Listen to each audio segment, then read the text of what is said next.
আসসালামু আলাইকুম সুপ্রিয় শিক্ষার্থীরা। অনেকদিন পরে আমি একটা কথা দিয়েছিলাম যে আজকে জাহাঙ্গীরনগর বিশ্ববিদ্যালয় নিয়ে লাইভে আসবো, তোমাদের একটা কথা বলবো। আহ, আজকে চলে আসি এবং একটু অপেক্ষা করি, আস্তে ধীরে সবাই আসুক।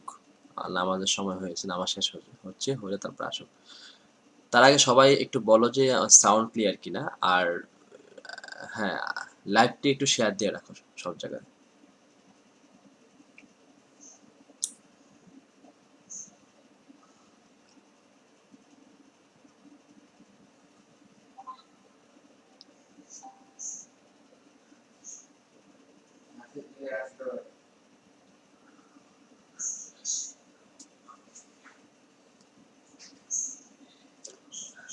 একটু সবাই একটু বিভিন্ন গ্রুপে লাইভটি শেয়ার দিবেন।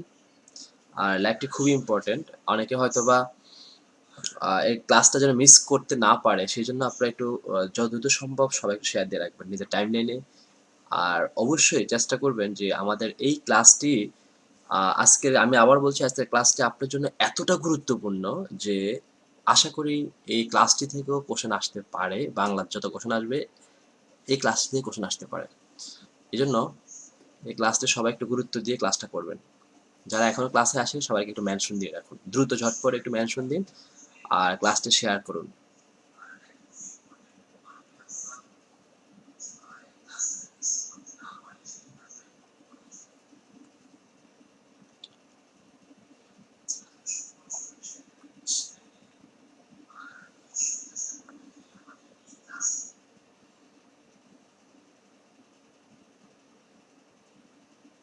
ওকে, সাউন্ড ঠিক আছে, থ্যাংক ইউ সো মাচ। আর আবার বলছি যে আমাদের বিভিন্ন মেসেঞ্জার গ্রুপ আছে, তারপর আমাদের সব জায়গাতে বিভিন্ন গ্রুপ আছে, ফেসবুক গ্রুপ, সব জায়গায় আমাদের এই লাইভটি শেয়ার দিন সবাই। আমরা একটু, হ্যাঁ, আর 1 মিনিট সময় নিব। অনেকে আসছেন, মাগরিব নামাজের সময় হয়ে আজান দিয়েছে কিছুক্ষণ আগে। অনেকে নামাজ পড়তে একটু দেরি হচ্ছে হয়তোবা।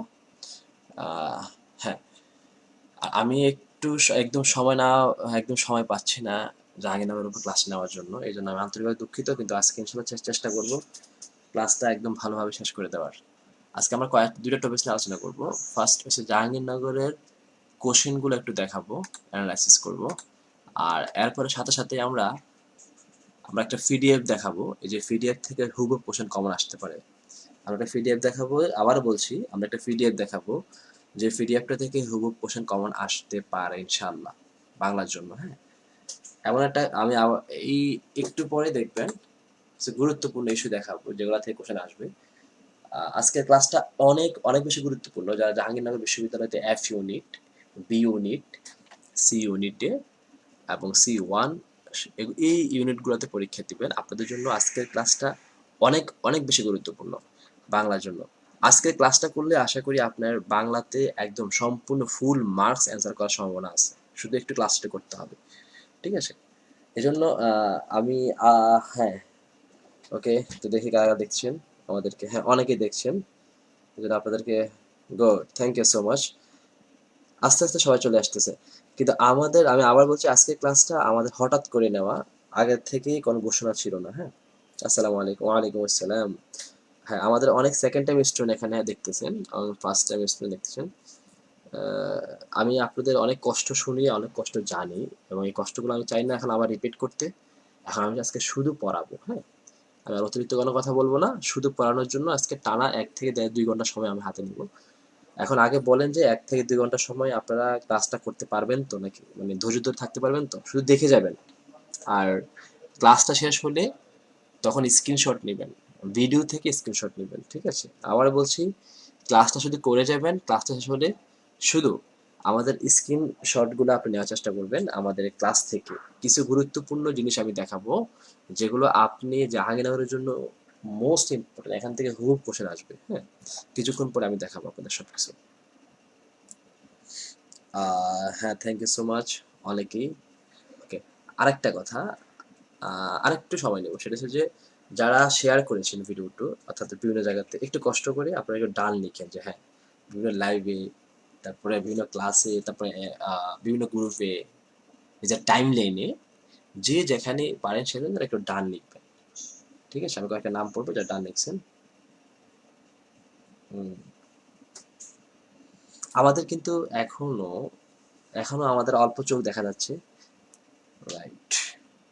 আমি বেসিক্যালি আমার আইডিটা নষ্ট হয়ে যাওয়ার কারণে আমি একটু ব্যাকফুটে চলে গেছি। বারবার আইডি, কিছু মানুষ না কে বা কারা বারবার আমার আইডি একটু নষ্ট করে দেওয়ার চেষ্টা করছি। লাইভ ক্লাসে যখনই আমি ঘোষণা দিই তখনই আইডি নষ্ট হয়ে যায়।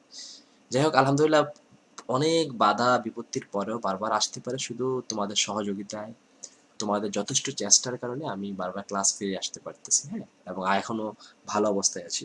তার মানে জীবনে কখনো হেরে যাওয়া যাবে না। বারবার তোমাকে অনেকে বাধা দিবে, অনেকে বাধা আসবে, এটাকে তুমি আশীর্বাদ হিসেবে নিতে হবে, হ্যাঁ। এই আশীর্বাদ হিসেবে নিয়ে আমরা আমাদের যত বাধাই আসুক না কেন, যত কষ্ট আসুক না কেন, যেমন আমার আইডি শুধু তোমাদের 2020 বেসের জন্য এ পর্যন্ত আমার 6টা আইডি অলরেডি শেষ, রাইট। একটা ফেসবুক আইডি চলে যাওয়া মানে হচ্ছে জীবনের সব কিছু, জীবনে অনেক মানুষ সাথে ছিল, তাদের কাছ থেকে আলাদা হয়ে যাওয়া, ঠিক আছে, সব কিছু চলে গেছে। তবুও আলহামদুলিল্লাহ, আমি দমে যাইনি, আমি হেরে যাইনি। আমার টার্গেট একটাই, সেটা হচ্ছে যে আমি সর্বোচ্চটুকু তোমাদের জন্য দেওয়ার চেষ্টা করব। আর আজকের ক্লাসে এতটা গুরুত্বপূর্ণ, আবার বলছি, যারা জাহাঙ্গীরনগর বিশ্ববিদ্যালয় সকল স্বপ্ন মরীচিকা সব শেষ হয়ে যায়, যাহা শুধু জাহাঙ্গীরনগরের জন্য ট্রাই করতেছো, তোমাদের জন্য আজকের ক্লাসটা ফরজ, একদম ফরজ, ওকে। হ্যাঁ, ইতিমধ্যে আলহামদুলিল্লাহ আমাদের 100-র উপরে দেখতেছেন সরাসরি ক্লাসটা। আমরা তাহলে শুরু করছি। আপনাদেরকে আমি শুরুতে বলছি, আপনারা আগে জাহাঙ্গীরনগর বিশ্ববিদ্যালয় সম্পর্কে ধারণা নিন। না, ধারণাটা কি বাংলার। আমরা শুরু করছি এফ ইউনিট দিয়ে, অর্থাৎ এই ইউনিটের অধিকাংশ স্টুডেন্ট এই ইউনিটে পরীক্ষা দিচ্ছেন আপনারা ল এর জন্য। আচ্ছা, এই ইউনিটে প্রশ্ন কিভাবে আসে দেখেন তো একটু। নাম্বার 1, গুরুচণ্ডালী দোষমুক্ত শব্দ কোনটি? এই কোশ্চেনটা আসছে, রাইট। আচ্ছা, আমি এটা একটু বড় করে দিচ্ছি, ওকে। এবার দেখা যাচ্ছে তো নাকি? স্পষ্ট দেখা যাচ্ছে এবার? আচ্ছা, অনেকে বলছেন যে ভাইয়া যদি কিছু ক্লাস নিতেন, একটা টপিকস বলছে। আমি আবারও বলছি, আজকের টপিকসে আজকে এই ক্লাস আমি নেব না। আজকে যা ক্লাস নিয়েছি অনেক নিয়েছি। তোমরা যদি আবার কিছু ক্লাস পেতে চাও তাহলে ইউটিউবে আমার ক্লাস পাবা, বিভিন্ন জায়গাতে পাবা। আজকে আমি শুধু সাজেশন দেখাবো যে কই কই জায়গা থেকে কোন কোন জায়গা থেকে কোশ্চেন আসবে, শুধু এটা দেখাই দিব কিভাবে কোশ্চেনগুলো আসবে, হ্যাঁ। যারা ক্লাসের আশায় আসছো যে ভাই আজকে ক্লাস নেই, তোমরা এত পরিমাণ ক্লাস করেছো, 20-এর বেসে যারা আসো, 19-এর সেকেন্ড টাইম যারা আসো, তোমরা ক্লাস করতে করতে তোমার টায়ার্ড। সুতরাং আমি আজকে আর ক্লাস নিচ্ছি না, আমি শুধু দেখাবো যে কোন জায়গা থেকে প্রশ্নটা আসবে এবং এই মুহূর্তে তুমি কোনগুলো পড়াশোনা করবা, বাস এটা আমি দেখাবো, হ্যাঁ। আচ্ছা, আবার বলছি, গুরুচণ্ডালের দোষমুক্ত শব্দ কোনটি? এই কোশ্চেনটা মনে করেন আসলো, হ্যাঁ। আপনি তখন এই মুহূর্তে কিভাবে উত্তর দিবেন? নেক্সট আপনার কোশ্চেনটা আসছে এখানে, তার মানে এই টপিকসটা আসছে থেকে ব্যাকরণ থেকে। শব্দা শব্দটি গুরুচণ্ডালের দোষমুক্ত শব্দ। গুরুচণ্ডালের দোষমুক্ত বলতে বোঝায় একই বাক্যে সাধু এবং চলিত। আপনি জানেন সবাই, বাক্য যখন আমরা পড়েছিলাম, কয়েকটা জিনিস পড়েছিলাম বাক্যের বিভিন্ন ভুল। নাম্বার 1, বাক্যের ভুলটা ছিল যেমন আমরা গুরুচণ্ডালী ভুল দোষ বলছি, সাধু চলিত ভুল, শবদাহ মানে কি জানেন? দাব দাহ স্থলে তাপদাহ, অর্থাৎ হচ্ছে যে আমরা এই শব একটা, দাহ একটা, একটা হচ্ছে যে সাধু ভাষা, একটা চলিত ভাষা, দুইটা ভাষা যখন একত্র করব তখন সেটা হয়ে যাবে গুরুচণ্ডালী দোষ, ঠিক আছে। আমি যদি আপনাকে বলি যে ঘোড়ার শকটে নিয়ে যাব তোমাকে, কিসে করে নিয়ে যাব? ঘোড়ার শকটে। মানে ঘোড়ার শকট মানে কি জানেন? আপনি বলুন যে ওইটা তো বুঝতে পারছি না ভাইয়া, এটা কি? তার মানে ঘোড়া হলো ঘোড়া, বাস, এটা চলিত ভাষা শব্দ। আর শকটটা কি জানেন? রাইট, শকটটা হলো গাড়ি। তার মানে এটা হচ্ছে যে কি শব্দ? সাধু ভাষা শব্দ। সাধু ভাষা মানে কেমন জানেন তো? সাধু ভাষা হলো গুরু গম্ভীর, সাধু ভাষা হলো সাহিত্যের ভাষা, আর সাধু ভাষা হলো সংস্কৃত ভাষা, এগুলো, হ্যাঁ। আচ্ছা, যাই হোক, প্রথম কোশ্চেন আসছে গুরুচরণের দোষমুক্ত শব্দ কোনটি, অর্থাৎ ব্যাকরণ থেকে একটা কোশ্চেন আসছে, সেটা কি? সাধু চলিত, অর্থাৎ বাক্য, এটা টপিকসটা আমরা যদি বলি বাক্যের ভুলগুলো আর কি, হ্যাঁ। এরপরে দিলাম 2 নম্বর, কাঁচা আলে পা দেওয়া অর্থ কি? এখন কোশ্চেনটা অনেকে জানেন যে এটা অর্থ কি, অনেকে মাথার উপর দিয়ে যাবে, যে যদি কষ্টটা না বোঝেন তাহলে আপনার মাথার উপর দিয়ে যাবে কোশ্চেনটা। কিন্তু মজার ব্যাপার হচ্ছে যে কাঁচা আলে পা দেওয়া অর্থাৎ ক্ষতি করা, অর্থাৎ আরো কিছু গুরুত্বপূর্ণ, অপবিদ্যা ভয়ঙ্করী, তারপর আছে 10 চক্রে ভগবান, এগুলো আছে, রাইট। এখন আপনি এই যে কোশ্চেনগুলো, অর্থাৎ এটা আসছে থেকে, অর্থাৎ এটা আসছে আমাদের এই যে প্রবাদ প্রবচন আমরা পড়ি, এক কথায় প্রকাশ পড়ি, বাগধারা পড়ি, তার মানে ওখান থেকে একটা কোশ্চেন 100% থাকবে। হ্যাঁ, ওখান থেকে আপনাকে দেখে যেতে হবে। এবং এই মুহূর্তে আপনি যদি এক কথা, বাগধারা, পারিভাষিক এগুলো কোন জায়গা থেকে পড়বেন, আমি আবারও বলছি, এই মুহূর্তে আপনি বিস্তারিত ডিটেলস পড়ার কোনো সময় নেই, অনেক হিউজ পরিমাণ পড়ার কোনো সময় নেই। আপনি এই মুহূর্তে যে কাজটা করতে পারেন, সর্বোচ্চ আপনি এই মুহূর্তে সময় নিতে পারেন একটা ব্যাপারে, সেটা হলো যে বিগত সালে যে কোশ্চেনগুলো আছে, যেমন বিসিএস এর কোশ্চেন, পিএসসি এর কোশ্চেন, বিভিন্ন সরকারি চাকরির কোশ্চেন, বিভিন্ন বিশ্ববিদ্যালয়ের বিগত সালে যে কোশ্চেনগুলো আছে, এগুলো আপনি দেখে যাবেন। আবারও বলছি, এক কথায় পারিভাষিক, বাগধারা, সমার্থক শব্দ, সমার্থক শব্দ, এগুলো থেকে 100% কোশ্চেন থাকবে। হ্যাঁ, 100%, 100% কোশ্চেন থাকবে। তাহলে এখান থেকে কোশ্চেন আসতে পারে, রাইট? যেমন দেখেন আপনি গরিব মাখা, এটা কি শব্দে গরিব মাখা, অর্থাৎ হচ্ছে যেটা আমরা জানি যে আমরা যখন শব্দ টপিক্সটা পড়ি তখন মিশ্র শব্দ বলে একটা শব্দ আছে, মিশ্র শব্দ, অর্থাৎ এই শব্দগুলো থেকে আসছে গরিব মাখা, মিশ্র শব্দ, তার শব্দ টপিক্স থেকে কোশ্চেন আসছে। তারপরে সমাস থেকে কোশ্চেন আসছে, নিম্নে কোনটি উপমান কর্ম দ্বারা সমাস। ওয়াও, তার মানে সমাস, অবশ্যই অবশ্যই সমাস পড়তে হবে। সমাজ থেকে কোশ্চেন আসছে। আমি আগে শুধু কোশ্চেনগুলো দেখাচ্ছি, তারপর আমি আলোচনা করবো একটু পরে। জাস্ট কোশ্চেনগুলো একটু দেখেন, আমি জানি কোশ্চেন আপনারা পারেন, জাস্ট কোশ্চেনগুলো একটু দেখেন। আমি একটু পরেই আপনাদেরকে দেখাবো যে কোন কোন জায়গা থেকে কোশ্চেনগুলো আসতেছে, রাইট? একটু পরে দেখাবো। নিম্নে কোনটি উপমান কর্মদ্বারা সমাসের উদাহরণ? হ্যাঁ, আচ্ছা, এখন তার মানে আমরা কি বললাম, উপমান কর্ম দ্বারা সমাস উদাহরণ, তার মানে একটা সমাস থেকে একটা কোশ্চেন 100% থাকছে, রাইট? তারপর আমরা দেখি 5 নম্বর কোশ্চেন, কর্তা কারকের উদাহরণ কোনটা? মানে কর্তা কারক মানে হচ্ছে কর্তৃকারক, রাইট? কর্তৃকারকের উদাহরণ। এই কর্তাকারক উদাহরণ কোনটা যদি বলি, তাহলে আমরা এখানে দিয়েছি, তাহলে কারক থেকে একটা কোশ্চেন 100% কি থাকবে, রাইট? তারপর হচ্ছে যে মহাপ্রাণ, অঘোষ, ধ্বনির উদাহরণ কোনটা? অল্পপ্রাণ, মহাপ্রাণ। আপনি সবাই জানেন যে মহাপ্রাণ, অল্পপ্রাণ যে কোশ্চেনের যে অ্যান্সারগুলো আমরা যারা সাধারণত কিভাবে করি, তো আমরা কি বলি, অঘোষ ঘোষ, একদম লেকচার 1-এ আপনারা পড়েছেন সবাই। কি পড়েছেন মনে আছে তো? এই যে একদম, হ্যাঁ, অঘোষ ঘোষ যে জিনিসগুলো আমি একটু একটু পরে দেখাচ্ছি, খেয়াল করবেন যে অল্পপ্রাণ, মহাপ্রাণ সবাই পড়ছেন যে ক ছোট তপ 5টি বর্গ, প্রত্যেকটার 5টা করে, টোটাল 25টাকে স্পর্শ বা স্পৃষ্ট ব্যঞ্জন বলে। তখন ওখানের ভিতরে সবকিছু বিস্তারিত আছে, রাইট? এখন এটা আমি ডিটেলস দেখানোর কোনো সময় নেই, আমরা এখন শুধু দেখেই যাচ্ছি। সূর্যের সমার্থক, তাহলে সমার্থক শব্দ থেকে 100% কোশ্চেন আসবে। কয়টা সমার্থক শব্দ আমি আপনাদেরকে বলছি। এটা সূর্যের সমার্থক, এটা থেকে কোশ্চেন আসে। চাঁদের সমার্থক, এর থেকে কোশ্চেন ঘুরে ফিরে এগুলাই আসে। অর্থাৎ সূর্য এবং চাঁদ, এই সূর্য মামা এবং চাঁদ মামা, সূর্য মামা বলেন নাকি না, চাঁদ মামা বলি, এই দুটা থেকে কোশ্চেন 100% প্রায় সময় ঘুরে ফিরে আসে। তবে সূর্য এবং চাঁদ এই দুইটা সমার্থক শব্দগুলো একটু দেখে যাবেন, ঠিক আছে? আর 150 বছর এক কথা প্রকাশ, ওকে। আমার মজার ব্যাপার এখানে, আপনারা এই জিনিসগুলো এক কথা প্রকাশ, আপনারা অবশ্যই এখান থেকে কোশ্চেন 100% আসে। হ্যাঁ, তো আমাদের কি কাজ করতে হবে? তাহলে এই এক কথা প্রকাশ আমরা যেটা পড়ছি 150 বছর, তার মানে বাকি তাহলে কি হতে পারে, 150 বছর পূর্ণ হওয়ার উৎসবকে বলা সার্ধ শত বৎসর, 25 বছর পূর্ণ হওয়াকে বলে রজত জয়ন্তী, 50 বছর পূর্ণ হওয়াকে বলে সুবর্ণ জয়ন্তী, 60 বছরকে কি বলা হয়, হীরক জয়ন্তী, রাইট? এভাবে করে আমাদের ব্যাখ্যা করে দেওয়া আছে।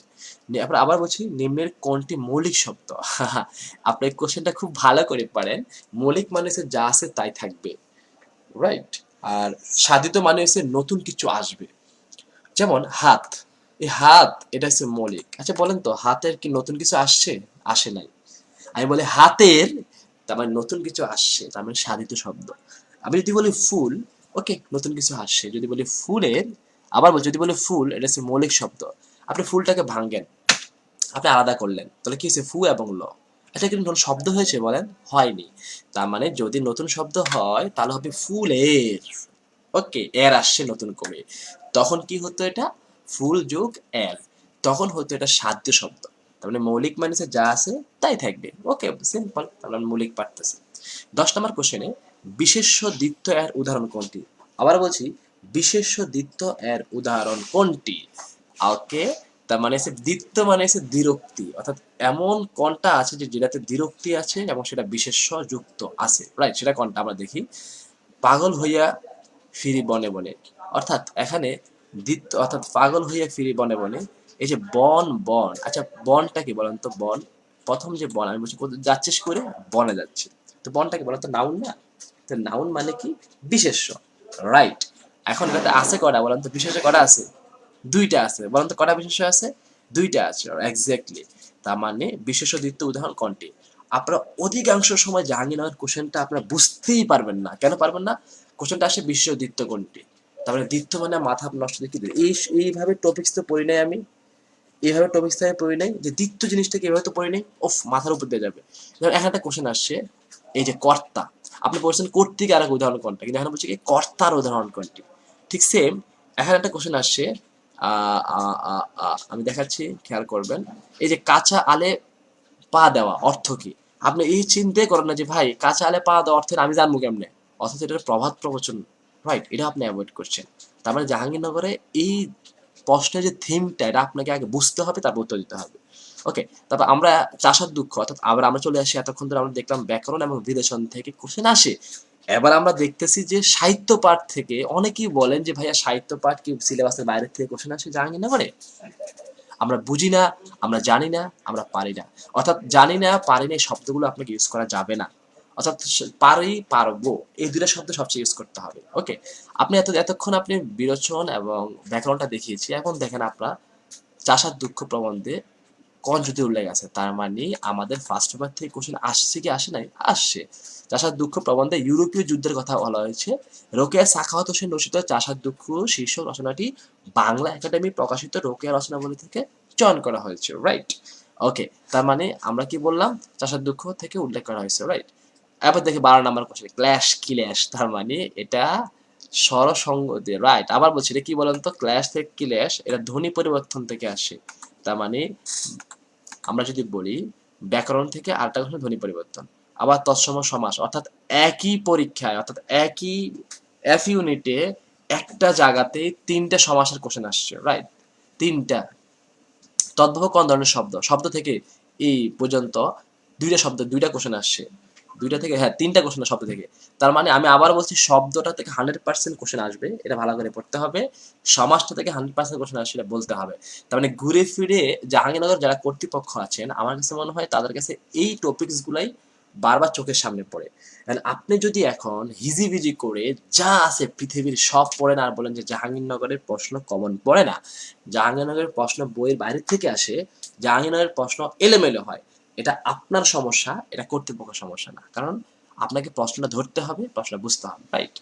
দেখেন আরেকটা কোশ্চেন, ওনারে কইবেন আমার যেন মত হয়, এই আরজি কার? ওকে, এই আরজিটা কার বলেন তো? হাসিনের মার। অর্থাৎ উপন্যাস নাটক থেকে কোশ্চেন 100% আসবে। আমরা উপন্যাস নাটক যারা অ্যাভয়েড করছি সবসময়, আপনাদের জন্য আবারও অশনি সংকেত, উপন্যাস নাটক থেকে কোশ্চেন আসছে, রাইট।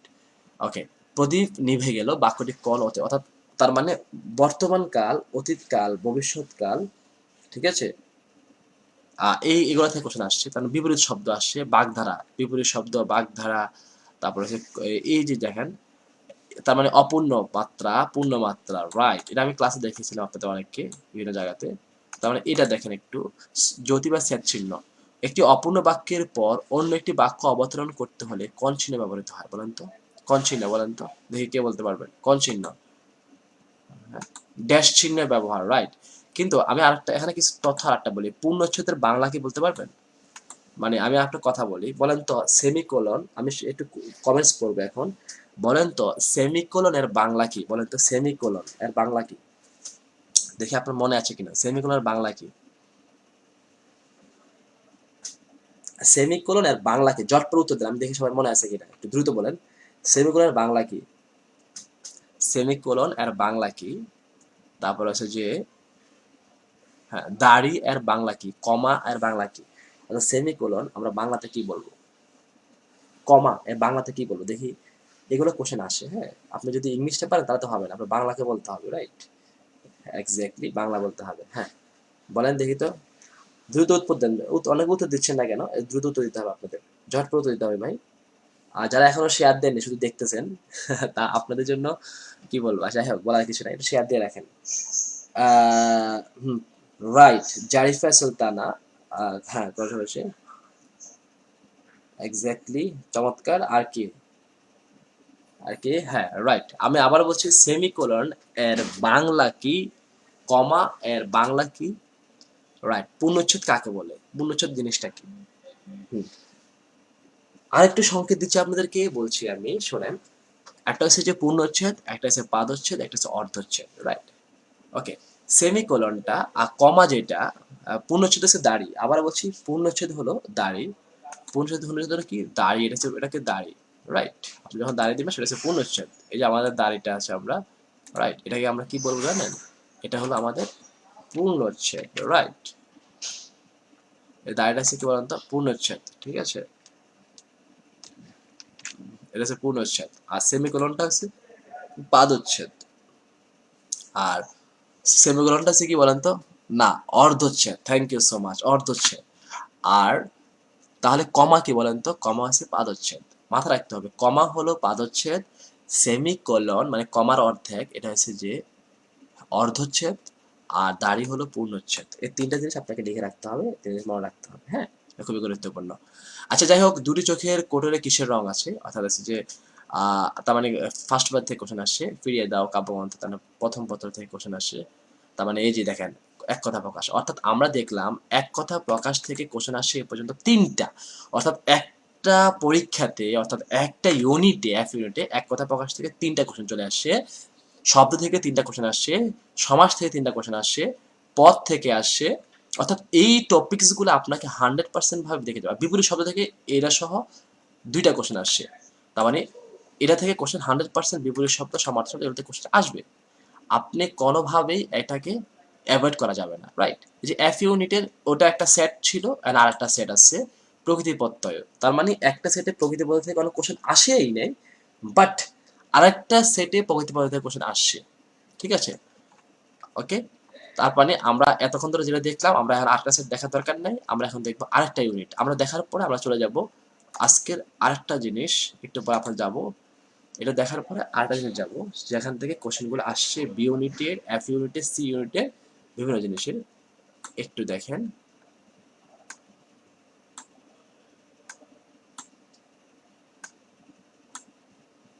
ওকে, দেখা যাচ্ছে তো নাকি? আচ্ছা, এটা আমার একটা বই ছিল, বইটার নাম হচ্ছে জাহাঙ্গীরনগর বাংলা। এই বইটাই আনফর্চুনেটলি একজনের বাইর করার কথা ছিল, কিন্তু বাইর করেনি। হয়তো আমার থেকে নিয়ে গেল আর কি, যে ভাই আপনি বইগুলো করার দরকার নাই, আমার কাছে দেন, আমি বাইর করি। এটা বলে বইটা নিয়ে এসে আর বইটা বাইর করেনি, অর্থাৎ বইটা শেষ হয়ে গেছে বাজারে, আর নাই।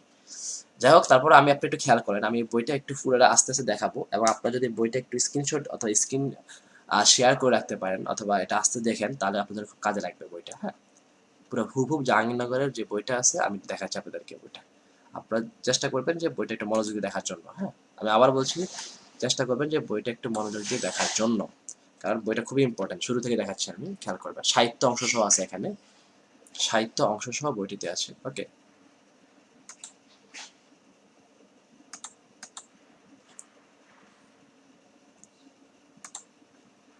আচ্ছা, দেখা যাচ্ছে তাই না? আচ্ছা, আমি বলছিলাম কিছুক্ষণ আগে একটা শব্দ, শব্দ দিয়ে, যেমন গল্প আকার শব্দ, এগুলো পড়ার দরকার নাই, এগুলো আমাদের গল্প টল্প এখন পড়ার সময় নাই। আমরা সরাসরি চলে যাবো মূল আলোচনায়, রাইট? মূল আলোচনায় চলে যাবো আমরা। এগুলা তো আছেই, আমরা মূল আলোচনা চলে যাব। মূল আলোচনা বলতে যেমন শুরুটা কিভাবে হয়েছে, বইয়ের শুরুটা, এই যে ধ্বনি ও বর্ণ প্রকরণ, ঠিক আছে? ধ্বনি ও বর্ণ প্রকরণ, আমি আরেকটু ছোট করি, বেশি বড় হয়ে গেছে। ধ্বনি ও বর্ণ প্রকরণ, এই টপিক্স থেকে একটা কোশ্চেন 100% থাকবে। আবার বলছি, ধ্বনি ও বর্ণ প্রকরণ এই টপিক্স থেকে 100% কোশ্চেন থাকবে। এই টপিক্সটা একটু যেভাবে হোক আপনারা ভালো করে একটু দেখে যাওয়ার চেষ্টা করবেন, এবং এই টপিক্স থেকে কোশ্চেন 100% আসবে। যেমন ধ্বনি ও বর্ণ প্রকরণে কি আছে, খেয়াল করেন, যে কোনো বইতে আপনারা পড়ছেন এটা।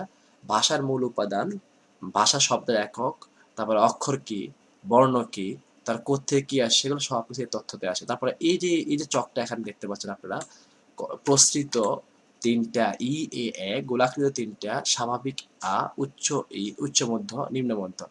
হ্যাঁ, আপনারা অনেকে হয়তো বা এইটার উপর ক্লাসটা পাননি। আপনারা ইউটিউবে গেলে, বিডি মেন্টরসে গেলে আপনারা দেখতে পারবেন, বেসিক থেকে অ্যাডভান্স আমার যে ক্লাসগুলো আছে, আবার বলছি বেসিক থেকে অ্যাডভান্স যে ক্লাসগুলো আছে আমার, শুরু থেকে এই ক্লাসগুলো আমি যখন নিয়েছি, 14টা ক্লাস নিয়েছি, আরও আস্তে আস্তে নিব, সময়ের কারণে নিতে পারছি না। বেসিক থেকে অ্যাডভান্স ক্লাসগুলোতে আপনারা এগুলো সব পাবেন, কিন্তু এখন তো সময় নেই, এখন পাইলেও কিছু করার নেই। আচ্ছা যাই হোক, আপনারা এই যে এগুলো একটু দেখে যাবেন, যে অঘোষ ঘোষ কোথায় আছে, এই যে চকটা একটু দেখে যাবেন পুরোটা একটু, হ্যাঁ? পুরো চকটা একটু দেখে যাবেন এক নজর, যেভাবে হোক।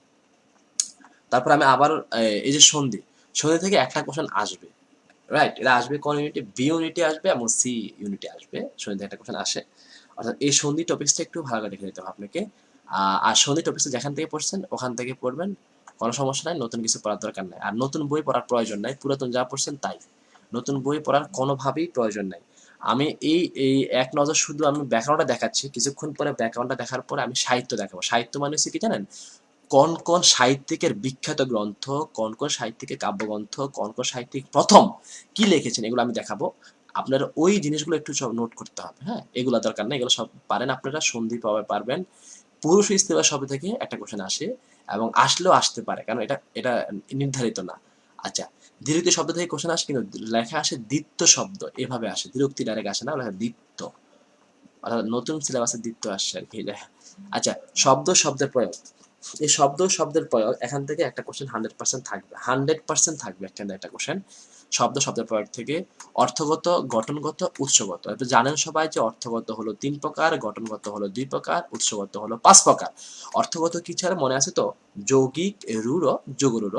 আর গঠনগত হলো 2 প্রকার, একটা হচ্ছে মৌলিক, একটা সাধিত। আর উৎসগত হলো 5টা, আহ তৎসম, অর্ধসম, তদ্ভব, দেশি বিদেশি। ওকে, তো এগুলো আপনি কিভাবে পড়বেন? যেভাবে একদিন পড়ছেন। আমি আবার বলছি, আজকের ক্লাসটা শুধু তাদের জন্য যারা একদিন ক্লাস করছে এবং পড়ছে ব্যাপক পরিমাণে। তারা শুধু এখন পরীক্ষার আগে এখন কি দেখবে, এ শুধু এ দেখা দেওয়ার জন্য আমি দেখিয়ে দিচ্ছি। আর যদি বলে ভাই আপনি বিস্তারিত পড়ান, আল্লাহর হস্তে আপনার জন্য আজকে ক্লাসটা নয়। আপনার ক্লাসটা আজকে আপনার জন্য নয়, শুধু আজকে তাদের জন্য যারা এতদিন পড়াশোনা করছে। আজকে তাদের একটু সাজেশনগুলো দেখা দরকার যে কিভাবে কোথা থেকে আসতে পারে, শুধু তাদের জন্য ক্লাসটা, ঠিক আছে? আর যারা আজকেই প্রথম প্রস্তুতি নিচ্ছেন জাহাঙ্গীরনগরের জন্য, আপনার জন্য এই ক্লাসটি নয়। আপনি আগামী বছরের জন্য চেষ্টা করেন। আপনার জন্য আগামী বছরের জন্য 21 বেসের সাথে আপনার জন্য শুভকামনা থাকলো, রাইট? প্রয়োজনে আমার কাছে চলে আসবেন, আমি অফিসে বসে সুন্দর করে আপনাকে পড়াবো। ওকে, টেনশন নেই। আচ্ছা, যাই হোক, শব্দ গেল আমাদের। তারপরে আমরা চলে গেলাম আমাদের নেক্সট। আপনারা হয়তোবা জানেন যে এই মিশ্র শব্দটা কি? মিশ্র শব্দ মানে হচ্ছে দুইটা শব্দ পাশাপাশি একত্র হলো, যেমন আইন একটা শব্দ, জিবি একটা শব্দ, এটাকে বলা মিশ্র শব্দ। শাক একটা শব্দ, সবজি একটা শব্দ, এটাকে বলা হয় মিশ্র শব্দ, রাইট? অনেকে বোঝে না যে জোড়া কলম শব্দটা কি। আমি আবার একটু বলে দিচ্ছি যাতে সামনে আসে। জোড়া কলম মানে হচ্ছে যে প্রথম শব্দের শেষ অংশ এবং প্রথম অংশ লোপ পাবে এবং দ্বিতীয় অংশ, দেখেন আপনার সরাসরি আমি একদম স্পষ্ট দেখাচ্ছি। ধোঁয়াশা, এদিকে খেয়াল করেন, ধোঁয়াশা, ধোঁয়াশা আসলে কি ধোঁয়া, আর এখানে আছে কুয়াশা। ধোঁয়া এবং কুয়াশা মিলে সমান সমান ধোঁয়াশা আসছে। তার মানে এখানে ধোঁয়া ঠিকই আছে, কিন্তু দ্বিতীয় অংশের অর্থাৎ দ্বিতীয় যে শব্দটা ছিল সেটার এই যে কুটা, এই কুটা কি হয়ে গেছে? বাদ হয়ে গেছে। আর এখানে যে ধোঁয়া, এই ধোঁয়ার এই যে অন্তঃস্থকার আ, এটা বাদ হয়ে গেছে। অর্থাৎ ধোঁয়ার আ এবং কুয়াশার কু, এই দুইটা কি হয়ে গেছে? বাতিল হয়ে গেছে। অর্থাৎ শুরুতে দ্বিতীয়টা হচ্ছে শুরুর অংশ বা যাবে, আর প্রথম যে শব্দটা এটা শেষ অংশ যাবে। অর্থাৎ শুরু এবং শেষ এই দুইটা শব্দ চলে যাওয়ার পর যেটা বাইর হবে এটার নাম হচ্ছে ধোঁয়াশা। এটাকে বলা হয় জোর কলম শব্দ। দুইটা শব্দ থাকবে, আবার বলছি, জোর কলম শব্দ আশা করি আপনি বুঝতে পেরেছেন। দুইটা শব্দ থাকবে, দুইটা শব্দের প্রথমটা কি হয়ে যাবে? প্রথম শব্দটার দ্বিতীয় শব্দটা চলে যাবে, প্রথম শব্দটার দ্বিতীয় যে বর্ণটা সেটা চলে যাবে, আর দ্বিতীয় শব্দটার প্রথম বর্ণটা চলে যাবে। চলে যাওয়ার পর যেটা হবে দোআঁশা। আর অবশ্যই এটা অর্থবহুল হতে হবে, অর্থবহুল না হলে কখনো হবে না। যাই হোক, উপসর্গ। উপসর্গ থেকে জাহাঙ্গীরনগরের কোশ্চেন আসে, তবে তুলনামূলক একটু কম আসে, 100%, তবে তুলনামূলক একটু কম আসে, ঠিক আছে? আচ্ছা, আপনারা যারা বলতেছেন ভাইয়া সি ইউনিটের, বি ইউনিটের, এফ ইউনিট এগুলো বলতেছেন না একসাথে, আমি এখানে যে ওভারঅল যে কথাগুলো বলতেছি এগুলো জাহাঙ্গীরনগর বিশ্ববিদ্যালয়ের বি ইউনিটের, এফ ইউনিটের, সি ইউনিটের একসাথে সমন্বিতভাবে বলতেছে, রাইট? আপনি যদি মনে করেন যে বি ইউনিটে আলাদা আলাদা প্রশ্ন আসে, সেটা আপনার একদম কনসেপ্ট ভুল, একদম রং কনসেপ্ট আপনার জন্য, ঠিক আছে? সুতরাং এই চিন্তা করা যাবে না। ঘুরে ফিরে একই কোশ্চেন আসবে, একটাতে আসবে একটু বেশি আসবে হয়তো সমার্থক বিপরীত শব্দ, আর একটাতে কম আসবে, ঠিক আছে? এটা আর মাথায় রাখতে হবে। আচ্ছা, তারপর আমরা চলে যাচ্ছি উপসর্গের পরে চলে যাচ্ছি সমাস। এই যে সমাস, যেটা নিয়ে আপনি সবসময় চিন্তা করতেছেন, সমাসটা আসলে এই সমাস থেকে 100% একটা কোশ্চেন 100% আসবে। সমাসটা এখন দেখানো কোনো সমানে, তারপর আমি একটু দেখাই দিচ্ছি এক নজরে। সেটা কি দেখেন, সমাস আমরা কি 6 প্রকার পড়ছি। 6 প্রকার আমাদের পুরাতন সিলেবাস অনুযায়ী এবং পুরাতন সিলেবাস অনুযায়ী কোশ্চেন আমাদের আসবে। যেমন ৬ প্রকারটা কি ছিল? সকল পদের প্রাধান্য সেটা দ্বন্দ্ব সমাস। আপনি জানেন যে পিতা মাতা সেটা দ্বন্দ্ব সমাস, কারণ পিতার উপর প্রাধান্য পেয়েছে, মায়ের উপর প্রাধান্য পেয়েছে। ব্যাস সিম্পল। আই তুই যাস কই? তুই? আমি হাটে যাই। এ তুই কই যাস? আমি বাজারে যাই। অর্থাৎ হাট এবং বাজার সমার্থক, অর্থাৎ আবার বলছি, হাট এবং বাজার উভয় পদের প্রাধান্য পেয়েছে, অর্থাৎ এটা হচ্ছে কি সমার্থক দ্বন্দ্ব। ওকে, তার মানে এটা উভয় উভয় পদের প্রাধান্য পাবে যেটা দ্বন্দ্ব সমাস সেটা। আচ্ছা, তো পূর্বপদের প্রাধান্য পাবে যেটা, অর্থাৎ পূর্বপদের প্রাধান্য পেয়ে একটা সমাস আছে শুধু, সেটা হচ্ছে অব্যয়ভাব। হ্যাঁ, অব্যয়ভাব সমাসের চেনার উপায় হচ্ছে উপসর্গ থাকবে, যেমন উপকূল, উপনদী, উপসাগর, এই টাইপের যেগুলো থাকে এগুলো সব হচ্ছে অব্যয়ভাব, উপসর্গ আছে, রাইট? আচ্ছা, তো আমরা পরপদের প্রাধান্য দিয়ে ৩টা সমাস বলছিলাম, মনে আছে কি কি? একটা হচ্ছে দ্বিগু, একটা তৎপুরুষ, একটা কর্মধারয়। আবার বলছি, দ্বিগু, তৎপুরুষ, কর্মধারয় সমাস। দ্বিগুটা কি? দ্বিগুটা হচ্ছে যে যদি পরপদের প্রাধান্য পায় প্রথমটি সংখ্যা হয়, তাই নাকি? হ্যাঁ, দেখি তো একটু। আচ্ছা, চৌরাস্তা, রাস্তাটা হচ্ছে যে, আচ্ছা বলেন তো, আগে কি রাস্তা আসছে নাকি আগে চৌ আসছে? আগে আসে কি রাস্তা। যদি রাস্তাই না থাকে তাহলে আপনি যদি বলেন যে চৌ চৌ মানে চার চার যদি বলেন তাহলে হবে? হবে না। তাহলে আগে রাস্তাটা ছিল, রাস্তাটা কেমন ছিল? ৪টা রাস্তা ছিল। তার মানে ৪ হলো সংখ্যা প্রথমটি, আর প্রাধান্য পাইছে রাস্তার উপর, অর্থাৎ পরের পদের প্রাধান্য পাইছে আর প্রথমটি সংখ্যা, তার নাম হলো দ্বিগু সমাস। ওকে, তার মানে আমরা এটা বুঝতে পেরেছি। দ্বিগু সমাসটা এরকম যা আসবে তেপান্তর, ৩ প্রান্তের সমাহার, অর্থাৎ ৩ প্রান্তের সমাহার। প্রথমটা হচ্ছে সংখ্যা, পরেরটা হচ্ছে ব্যাসবাক্য সমাহার আসছে, আর পরপদের প্রাধান্য পেয়েছে দ্বিগু সমাস শেষ। তৎপুরুষটা কি? সেম, পরপদের প্রাধান্য পাবে এবং বিভক্তি চলে যাবে। শোনেন, আমি একটু অ্যাটেনশন এখানে একটু মাথা রাখতে হবে। বিভক্তি চলে যাবে শুধু একটা সমাসে, বিভক্তির সাথে সম্পর্ক শুধু ২টা সমাসে, একটা তৎপুরুষ সমাসে, আর একটা হচ্ছে যে, বলতে পারবেন কি বলেন তো? আর একটা হলো অলুক সমাস। এক্স্যাক্টলি, অলুক। অলুক মানে হচ্ছে যে বিভক্তি থাকবে, যেমন ঘোড়ার ডিম, যেমন ঘোড়ার ডিম অলুক বিভক্তি আছে, যেমন ঘোড়ার ডিম বিভক্তি আছে, রাইট? অলুক। হ্যাঁ, যেমন দুধে ভাতে উভয় পদে বিভক্তি আছে, তার মানে হচ্ছে যে অলুক। ওকে, আবার যদি বলি যে মাথায় টুপি, ওয়াও, বিভক্তি আছে অন্তস্থীয়, এটা হচ্ছে অলুক। অর্থাৎ বিভক্তি থেকে যাবে যেটা, অলুক হবে সেইটা। আর যদি বিভক্তি চলে যায় সেটা তৎপুরুষ সমাস। যেমন কিভাবে বলবো? হজ যাত্রা, হজ্জের জন্য যাত্রা, হজ্জে নিমিত্ত যাত্রা, তৎপুরুষ। যাই হোক, আমরা বেশি বেশি বিস্তারিত আলোচনা করবো না, আপনারা সবাই এগুলো পারেন। আমি জাস্ট শর্টকাট দেখা দিচ্ছি একটু। কর্মধারা সমাসটা কি? কর্মধারা সমাসটা হচ্ছে যে পরপদে প্রাধান্য পাইছে এবং প্রথমটি হচ্ছে কি হয়েছে বিশেষণ, অ্যাডজেক্টিভ। যা আমি যদি বলছি, উদাহরণটা কি মনে আছে আপনাদের? উদাহরণটা আমি বলি, উদাহরণটা কিভাবে বলতে পারি বলেন তো? নীল পদ্ম। আচ্ছা, পদ্মটা কেমন ছিল? নীল ছিল। কেমন? নীল। তাহলে প্রথমটা অ্যাডজেক্টিভ হয়েছে, আর পদ্ম মানে ফুল, এটার উপর ফুলটা যদি না ফুটতো তাহলে পদ্ম পদ্ম যদি বলি তাহলে কি হবে? হবে না। তাহলে পরপদের প্রাধান্য পেয়েছে, প্রথমটি বিশেষণ হয়েছে, তার কর্মধারা সমাস, রাইট? তার মানে দ্বিগু, তৎপুরুষ, কর্মধারয়, এই ৩টা হলো পরপদের প্রাধান্য। ওকে, এটা মাথা রাখতে হবে আপনাকে।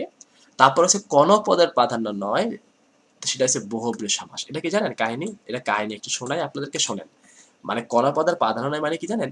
প্রত্যেকটা সমাসে 2টা পদ থাকে, এতক্ষণ ধরে আমরা যেটা বললাম, পূর্বপদ আর পরপদ। আর যদি পূর্বপদ পরপদ কোনোটাই যদি প্রাধান্য না পায়, যদি তৃতীয় পদের উপর প্রাধান্য পায়, কোন পদে বলেন? তৃতীয় পদ, আমি তুমি ছাড়া বাকি আছে যারা, থার্ড পারসন তারা, অর্থাৎ যদি তৃতীয় পদের উপর প্রাধান্য পায় তাহলে সেটা হবে বহুব্রীহি সমাস। তাই নাকি? কিভাবে দেখি তো একটু। আমি বলি যদি নীলকণ্ঠ, আচ্ছা নীলকণ্ঠ কার? আমারও নাই তোমারও নাই, আছে কার বলতো? শিবের। অর্থাৎ হিন্দুদের যে দেবতা শিব আছে তার নীলকণ্ঠ। আমি তোমাকে বারবার এসে বলছি, এই জানিস নীলকণ্ঠ, এই জানিস নীলকণ্ঠ, তুমি আমাকে বলছো কার নীলকণ্ঠ, কিন্তু আমি বলছি না। আমি বলছি যে আমারও না তোমারও না, আছে কার? তাহলে শিবের। অর্থাৎ যার আমি তুমি ছাড়া বাকি আছে যারা, আমার আর তোমার মাঝে যেটা, সেটা না, থার্ড পার্সন নিয়ে যখন আলোচনা করব সেটা হবে বহুব্রীহি সমাস। আজকের পর থেকে মাথা রাখতে হবে তোমাকে, যখনই কোনো থার্ড পার্সন বুঝাবে কোনো উদাহরণে, সেটা বহুব্রীহি সমাস হয়ে যাবে। যাই হোক, আমরা সামনে যাচ্ছি না, জাস্ট এটুকু বলছি। আর তোমরা দেখতেছো ব্যাস বাক্য চেনার উপায়, এবং ও, দ্বিগু, এগুলো সব বলছি। কর্মধারা কি কি, যে বা যিনি থাকবে, তারপর তৎপুরুষে কি থাকবে, বহুব্রীহি যে বা যার থাকবে। যাই হোক, এগুলো দেখে নিবা। ওকে, দ্বন্দ্ব সমাস, তৎপুরুষ সমাস, ঝটপট আমি দেখিয়ে দিচ্ছি, একটু দেখাই নি। অব্যয়ভাব সমাস, কর্মধারা সমাস, হ্যাঁ, কর্মদ্বারা সমাস তোমাদের একটি সমস্যা তোমরা অনেকে বলো, সেটা হচ্ছে যে উপমান, উপমিত এবং রূপক। আমি আবার বলছি, খুবই সিম্পল জিনিস এটা। উপমানটা হলো, উপমানটা দেখো তো, উপমানটা হচ্ছে যে ভ্রমরের কৃষ্ণের ন্যায়, ভ্রমরের ন্যায় কৃষ্ণ ক্যাশ কি, ভ্রমর কৃষ্ণ ঘন, আবার তুষার শুভ্র। তুষার হলো কি বলতো, তুষার হলো বরফ, শুভ্র মানে হচ্ছে কি বলতো সাদা। আচ্ছা, আবার বলছি তুষার শুভ্র, তুষারটা সাদা। তুষার সাদা হতে পারে কি পারে না, পারে। অর্থাৎ এটা হচ্ছে পসিবল। যেটা পসিবল বা সম্ভব হয় সেটা সবসময় মাথায় রাখতে হবে, সেটা কি হয় বলতো, উপমান হবে, রাইট? আর যেটা, হ্যাঁ, তুষার শুভ্র, শুভ্র মানে সাদা। তুষার, হ্যাঁ, তুষার হচ্ছে বরফ, এটা হচ্ছে নাউন। আর এটা হচ্ছে নাউন, আর এটা হচ্ছে অ্যাডজেক্টিভ। অর্থাৎ নাউন প্লাস অ্যাডজেক্টিভ যদি হয় তাহলে সেটা হবে উপমান, এক্স্যাক্টলি শেষ। আর উপমিত তাহলে কি, উপমিতটা হলো মুখচন্দ্র। হ্যাঁ, মুখটা কি বলতো, নাউন। চন্দ্রটা কি বলতো, নাউন। দুইটা নাউন পাশাপাশি হয় তখন সেটা কি হয়ে যাবে, উপমিত হয়ে যাবে। শুধু তাই না, এটা ইম্পসিবল মানে অসম্ভব। আর যেটা সম্ভব হয় এটা হয়েছে যে উপমান, আর যেটা অসম্ভব এটা উপমিত। তাই নাকি, দেখি তো আমরা। মুখ চন্দ্র, আচ্ছা বলো তো, তোমার মুখটা কি কখনো চন্দ্র হতে পারে? হতে পারে না, অসম্ভব। পুরুষ সিংহ, আচ্ছা তুমি একটা পুরুষ, তুমি কি আবার সিংহ হতে পারো? তুমি পারো না, তার মানে পুরুষ সিংহ এটা কোনো হতে পারে না, এটা উপমিত। অর্থাৎ এটা ইম্পসিবল, অসম্ভব যেটা উপমিত সেটা, আর সম্ভব যেটা সেটা হচ্ছে কি বলতো, উপমান। তার মানে উপমান উপমিত বুঝতে বুঝছো। অনেকে বোঝে রূপক কর্মধার, সেটা বোঝে না। আরে ভাই, রূপক কর্মধার মজার ব্যাপারটা কি জানো? রূপক কর্মধার তোমরা মাঝখানে পড়ে আসো, ছোটবেলা থেকে পড়ে আসো, মাঝখানে রূপ থাকলে রূপক, মাঝখানে রূপ থাকলে রূপক না, এটা নষ্ট পড়াশোনা, এভাবে করা যাবে না। রূপক কর্মধারের মানে হলো, রূপকর্ণধার মানে হলো অদৃশ্য প্লাস দৃশ্য। আবারও বলছি, অদৃশ্য প্লাস দৃশ্য। বিশ্বাস হয় না, তাই তো? একটু দেখো, খেয়াল করো। মন মাঝি, আচ্ছা বলো তো, মনটা কি, তোমার এই যে মনটা, এটা কি দেখা যায়? দেখা যায় না, অদৃশ্য। কিন্তু মাঝি দেখা যায়, এটা দৃশ্য। মানে অদৃশ্য এবং দৃশ্য যদি হয় তাহলে সেটা হবে কি, রূপকর্ণধার হয়। আচ্ছা বলো তো, আরো একটু উদাহরণ দিচ্ছি। জীবন প্রদীপ, আচ্ছা বলো তো, জীবন এটা দেখা যায় তো নাকি? হ্যাঁ দেখা যায়। তার মানে অবশ্যই, না না না, ইম্পসিবল, দেখা যায় না, থ্যাংক ইউ সো মাচ। দেখা যায় না, তার জীবনটা হচ্ছে কি বলতো, অদৃশ্য। আর প্রদীপ, আমরা বলি প্রদীপ মানে আলো, এটা দেখা যাচ্ছে। তার অদৃশ্য প্লাস দৃশ্য। যৌবন সূর্য, আচ্ছা বলতো যৌবন কি দেখা যায়? এই তুমি যৌবন দেখতে পাচ্ছ না, এটা ফিলিং, একটা উপলব্ধি বিষয়, তার মানে এটা কি, অদৃশ্য, রাইট? সূর্য কি দেখা যায়? অদৃশ্য প্লাস দৃশ্য যেটা হচ্ছে রূপকর্ণধার সমাস হয়েছে, রাইট? যাই হোক, এগুলো তোমরা একটু ভালো করে দেখে যাবা একটু। দীর্ঘ সমাস, বহুব্রী সমাস। আমি বলছি বহুব্রী মানে তৃতীয় পদের প্রাধান্য, এটা দেখে নিতে হবে, বারবার বলছি, খেয়াল করতে হবে এটা, হ্যাঁ? আচ্ছা, আর নিত্য সমাসটা একটু মনে রাখতে হবে। নিত্য সমাস হচ্ছে ব্যাস বাক্য হয় না, কোন সমাস যদি বলে তার নিত্য সমাসে বলবা। আর নিত্য সমাসে মনে রাখার জন্য মাথায় রাখতে হবে একটা জিনিস, যদি শেষে অন্তর থাকে এবং মাত্র থাকে, অন্তর এবং মাত্র, যেমন যুগান্তর, গ্রামান্তর, গৃহান্তর, দেশান্তর, যত অন্তর থাকবে এরকম, শুধু একমাত্র তেপান্তর ছাড়া, তেপান্তর হচ্ছে তিন প্রান্ত অর্থাৎ সংখ্যা, এটা দীর্ঘ সমাস, এটা ছাড়া যত অন্তর থাকবে সব নিত্য সমাস হবে, হ্যাঁ? আর যদি মাত্রা থাকে শেষে, যেমন দর্শন মাত্র, কেবল মাত্র, চাহিদা মাত্র, এগুলো নিত্য সমাস হবে, হ্যাঁ? এখন আমাদের আবারও বলছি, বিস্তারিত পড়ানোর কোনো সময় নেই, তোমরা একটু দেখে যাবা একটু, এই উদাহরণগুলো থেকে হুবহু কোশ্চেন আসে, হ্যাঁ? এই উদাহরণগুলো একটু স্ক্রিনে দেখাচ্ছি আমি, এগুলা থেকে দেখে নেবে। এই উদাহরণগুলো আছে নবম দশম শ্রেণীর যে বই আছে আপনাদের, এই বইয়ের উদাহরণগুলো এখানে দেওয়া আছে, রাইট? ওখানে কিন্তু নবম দশম শ্রেণীর উদাহরণগুলো কিন্তু দেওয়া নেই, শুধু উদাহরণ আছে, কিন্তু উদাহরণটা ব্যাখ্যাটা নেই। আমি জাস্ট ব্যাখ্যাটা এখানে দিয়ে দিচ্ছি সবগুলো, হ্যাঁ, উদাহরণগুলো। আচ্ছা, আমরা আরেকটু সামনে যাব। আমরা একটু সামনে গিয়ে দেখবো যে প্রকৃতি তত্ত্ব, অর্থাৎ প্রকৃতি তত্ত্ব থেকে একটা কোশ্চেন 100% আসবে। এখন আমি কোনোভাবেই এটা বিস্তারিত দেখানো সম্ভব নয়, আপনারা একটু চেষ্টা করে কষ্ট করে পড়ে নেবেন। তবে যাই পড়েন না পড়েন, অ্যাটলিস্ট প্রকৃতি প্রত্যয়ের সংস্কৃত প্রত্যয় আর সংস্কৃত তৈত প্রত্যয় একটু পড়ে দেখবেন, হ্যাঁ? একটু দেখে যাবেন, ওকে? আর আরেকটা ব্যাপার আমি আপনাদেরকে একটু মনে করে দিচ্ছি, সেটা হচ্ছে যে আহ, সাহিত্য, ওই যে পদ, হ্যাঁ রাইট, পদ থেকে কোশ্চেন আসবে, পদ। পদের মাথায় রাখবেন, মানে বিশেষ্য, বিশেষণ, সর্বনাম, অব্যয়, ক্রিয়া, এগুলো থেকে কোশ্চেন আসে, একটা কোশ্চেন থাকে। তবে হ্যাঁ, সবচেয়ে আবার বলছি, মোস্ট ইম্পর্টেন্ট যে টপিকসগুলো আমি এখানে এগুলো দিয়েছি, আমি সবগুলো দিই নাই এই বইতে। বিশেষ্য হতে বিশেষণ, অর্থাৎ পদের ভিতরে এরা পড়ে যে কোনটা বিশেষ্য কোনটা বিশেষণ, এটা দেখবেন। আচ্ছা, বাক্যের শুদ্ধিকরণ থেকে কোশ্চেন আসে, হ্যাঁ? বাক্যের শুদ্ধিকরণ, যেমন আপনার ছেলেটি দারুণ সুবুদ্ধিমান, ছেলেটি দারুণ সুবুদ্ধিমান, ছেলেটা এটা অশুদ্ধ, তো বুদ্ধি শুদ্ধটা কি, ছেলেটি দারুণ বুদ্ধিমান, রাইট? এই টাইপের কিছু আছে, শুদ্ধিকরণ আছে, এগুলো দেখে নিতে পারেন। তবে এই শুদ্ধিকরণটা এফ ইউনিটে আশা করি আসবে না, আসলে আসতে পারে বি ইউনিটে, ঠিক আছে? একটু দেখে যাবেন। যদি না দেখেন, আগে যদি না পড়েন, এটা কোনোভাবে পড়ার দরকার নাই। আমি যদি আগে নাম কোনোভাবে পড়ার দরকার নাই। আজকে যারা একদম নতুন যারা, তারা আগে যা পড়ছেন ঠিক তাই পড়বেন। তারা নতুন করে কোনোভাবেই দরকার নাই শুদ্ধিকরণটা পড়ার, হ্যাঁ? আচ্ছা, আবারও বলছি, সাহিত্য অংশ। সাহিত্য অংশটা কি? সাহিত্য অংশটা হচ্ছে সাহিত্য পাঠ পড়ালেখার কৌশল। আমি কি বলছি এখানে? সাধুরীতি। সাধুরীতির কি কি আছে বলেন তো?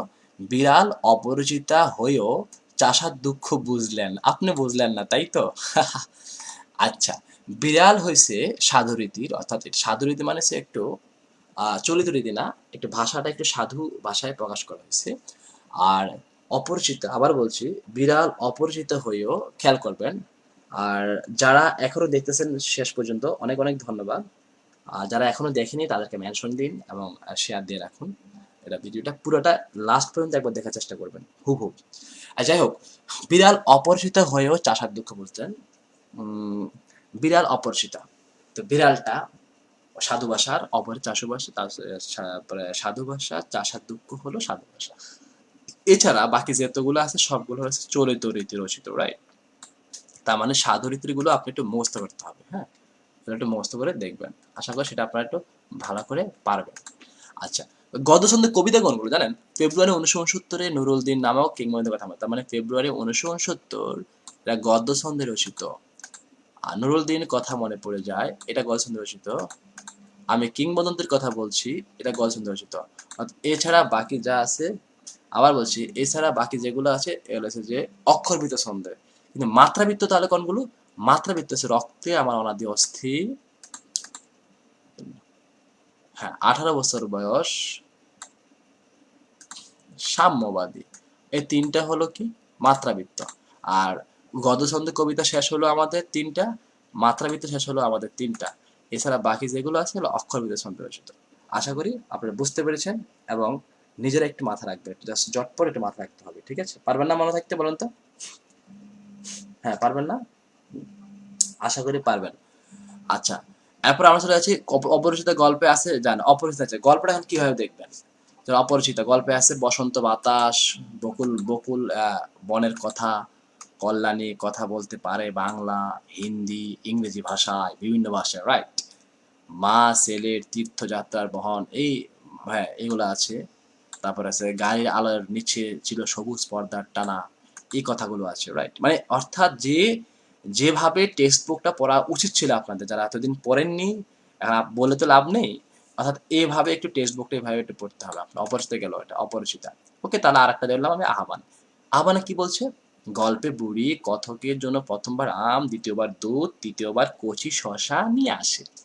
আহ্বান গল্পে বুড়ি গোলাপের জন্য নিয়ে আসে মোট 6 ধরনের খাবার। কয় ধরনের খাবার? 6 ধরনের। কখনো আম আসে, কখনো পাতিলেবু, কখনো একশড়া কাঁচকলা, আবার কখনো কখনো, হ্যাঁ, কখনো কোমড়া, কচি শশা, এক ঘটি দুধ নিয়ে আসে। অর্থাৎ এভাবে করে আপনাদের টেক্সট বুকটা এভাবে পড়া উচিত ছিল। জানি না আপনি কিভাবে পড়াশোনা করছেন এতদিন, তবে এভাবে পড়া উচিত ছিল আর কি। এখন আর বলে লাভ নাই, যা পড়ছেন পড়ছেন, জাস্ট শুধু মনে রাখার চেষ্টা করবেন পরীক্ষায়, ওকে? জাহাঙ্গীরনগর বিশ্ববিদ্যালয়ের জন্য এটুকু। আচ্ছা, এখন গদ্যছন্দ আর রচনা এগুলো থেকে কি হতে পারে? যেমন বিড়াল, রচনার উৎস কি বলেন তো? একটি গল্প, এই গল্পটি কমলাকান্তের দফতর নামক প্রবন্ধ গ্রন্থ থেকে সংগৃহীত হয়েছে। অপরিচিতা, এই গল্পটি 1321 বঙ্গাব্দের সবুজ পত্র পত্রিকায় কার্তিক সংখ্যায়, এরকম ভাবে দেখে নেবেন একটু এগুলো আর কি, হ্যাঁ? চাষার দুঃখ বাংলা একাডেমি থেকে প্রকাশিত রচনা রচনা বই থেকে। আহ্বান, মানে কোনটা কোথা থেকে একটু স্ক্রিনশটটা দিয়ে রাখেন, অথবা বিভিন্ন বইতে আছে সেখান থেকে দেখে নিতে পারবেন, ওকে? স্ক্রিন দেওয়া তো বিভিন্ন বই থেকে সেখান থেকে দেখে নিতে পারবেন, ওকে? আচ্ছা, আপনার গদ্য কবিতা এলো, কবিতার আর কি এতক্ষণ তো যেটা বলছি সেটা হচ্ছে যে আমরা পদ্যটা পড়ছিলাম, এখন কবিতাগুলো, হ্যাঁ? কোনটা উৎস দেখেন, বিভূতিভূষণ মেঘনাদ। এই কবিতাটি মেঘনাদের বদের কাব্যের ষষ্ঠ স্বর্গ বদ থেকে সংগৃহীত হয়েছে। এভাবে একটু জাস্ট এক নজর এগুলো দেখে যাবে চেষ্টা করবেন, এক নজর, ঠিক আছে? এক নজর দেখে যাওয়ার চেষ্টা করবেন, মোটামুটি ভালো ইম্পর্টেন্ট এগুলো, হ্যাঁ? আশা করি বুঝতে পেরেছি আমি। তারপর হচ্ছে যে মূল বাণী, মরল বাণী, অর্থাৎ একসাথে মূল বাণীগুলা, যেমন হচ্ছে যে বিড়ালের মূল বাণী কি? হাস্যরসাত্মক ব্যঙ্গধর্ম আলোচনা সভা, ঠিক আছে? চাষার দুঃখ এর মূল বাণী কি? আহ্বানের মূল বাণী কি? উদার মানবিকতা। আমার পথ এর মূল বাণী কি? সত্যকে ধারণ করা। অর্থাৎ এইভাবে মূল বাণীগুলো একটু দেখে যাওয়ার চেষ্টা করবেন, ঠিক আছে? জীবন ও বৃক্ষ এর মূল বাণীগুলো, মাসে পিসের মূল বাণীগুলো, 52 দিনগুলো, রেইনকোট, নেকলেস। নেকলেসের মূল মানে কি? ভাগ্যের বিড়ম্বনা। অনেকে এখন বলবে যে আমার জীবনটা ভাইয়া, আমার জীবনটা নেকলেসের মতো হয়ে গেছে, ভাগ্যের বিড়ম্বনা। আর যাই হোক, তারপরে গদ্য অথবা কবিতার মূল বিষয়গুলো আর কি। হ্যাঁ, এই যে দেখেন, স্ক্রিনশট দিয়ে রাখতে পারেন অথবা যেভাবে হোক মনে রাখার জন্য আপনারা করতে পারেন। বিভীষণপতি মেঘনাদ এর মূল বিষয় হচ্ছে মাতৃভূমির প্রতি ভালোবাসা। ওই কথা আছে কবি আত্মসমালোচনা, অপূর্ণতা, স্বতঃস্ফূর্ত স্বীকারোক্তি, সামাজিক মানুষের সমতা বিধান, এই জিনিসগুলো। হ্যাঁ, আচ্ছা, উপন্যাস আর নাটক। উপন্যাস নাটক লাল সালু এটা কি বলছে? ধর্মীয় গোলামি, ধর্ম ব্যবসা, কেন্দ্র ভণ্ডামি, ধর্মকে ব্যবহার করে সাধারণ মানুষকে ধোঁকা দেওয়া, রাইট? এগুলো লাল সালুতে উপস্থাপন। সিরাজউদ্দৌলাতে বলছে স্বদেশ প্রেম, মাতৃভূমিকে পরাধীনতার হাত থেকে রক্ষার প্রচেষ্টা সিরাজউদ্দৌলা।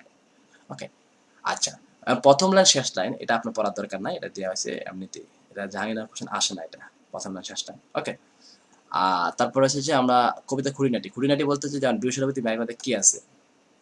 কবিতা অমিত হালকা ছন্দরচিত, মোট চরণ সংখ্যা 72টা, প্রথম চরণ 14টা, এসে এক নজর দেখে যাবেন। যদি যারা দেখেননি আগে তার দরকার নাই দেখার। ওকে, আচ্ছা, এটা খুঁড়িনাটি। আর এই যে ছন্দ মাত্রা, এখান থেকে কোশ্চেন আসে, ছন্দগুলো দেখে যাবেন। হ্যাঁ, ছন্দ মাত্রা থেকে কোশ্চেন আসে জাহাঙ্গীরনগরে, একটু দেখে যাবেন। আচ্ছা, আচ্ছা, আমরা তাহলে চলে যাচ্ছি নেক্সট, কোথায় জানি বলছিলাম? এই যে, এই যে দেখেন, বাংলা সাহিত্যের বিখ্যাত কবি ও সাহিত্যিকদের সাহিত্যকর্মগুলো। হ্যাঁ, ঈশ্বরচন্দ্র বিদ্যাসাগর, এই যে মনে করেন তার দেখলাম, তার কিছু দরকার নাই, শুধু তার অনুবাদ গ্রন্থ পাঠ্যপুস্তক দেখে যাবেন। জন্মমৃত্যু, এই জন্মমৃত্যু এটা দরকার নাই, এটা হলুদ বাতি দিচ্ছি, দরকার নেই। অনুবাদ গ্রন্থ দেখবেন বেতাল পঞ্চবিংশ, শকুন্তলা, প্রান্তিবিলাস, তারপর সীতার বনবাস, এইসব। মাইকেল মধুসূদন দত্ত কাব্যগ্রন্থটা, নাটকটা, প্রহসন, এগুলো। আর মহাকাব্য তো জানি, মোহাম্মদ মেঘনাদ বধকাব্য। ঠিক আছে, আর বঙ্কিমচন্দ্র, বিহারীলাল চক্রবর্তী, রামনারায়ণ তর্করত্ন, ইসমাইল সিরাজি। এখানে আপনি যদি এখন মনে করেন যে ভাই আমার সময় নেই আমি কি করব, তখন আমাদের পাঠ্যপুস্তকে যেগুলো আছে শরৎচন্দ্র, বঙ্কিমচন্দ্র, তারপর হচ্ছে বেগম রোকেয়া, বেগম রোকেয়ার ইংরেজি গ্রন্থ, এটা আমার এখানে ইয়াতে আসছে, ইংলিশ গ্রন্থটা আমাদের কি আছে, কিছু একটা তো আছে, এই তো সুলতানাজ প্রেম, তার মানে ইংরেজি গ্রন্থ সুলতানাজ প্রেম, প্রবন্ধ মতিচুর, উপন্যাস পদ্মা অবরোধবাসিনী, এভাবে এটা জাস্ট দেখে যাওয়া আর কি। হ্যাঁ, আচ্ছা, জীবনানন্দ দাশ আমাদের আছিল। রবীন্দ্রনাথ ঠাকুর সম্পর্কে যদি বলি তা তো অভাব নাই, এদের ভ্রমণ কাহিনী, ছোট গল্প, এই যে কত কিস্সা কাহিনী।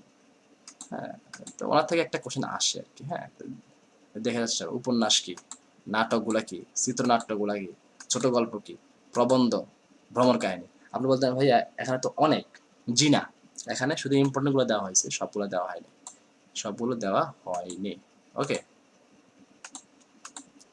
আচ্ছা, তারপর আমি চলে যাচ্ছি কাজী নজরুল ইসলাম সম্পর্কে। কাজী নজরুল ইসলাম সম্পর্কে অবশ্যই আপনাকে কোশ্চেন আসবে, এই দুই ব্যক্তি সম্পর্কে আপনার জানতে হবে ভালো করে আর কি। হ্যাঁ, ওনার সম্পর্কে কোশ্চেন আসবে।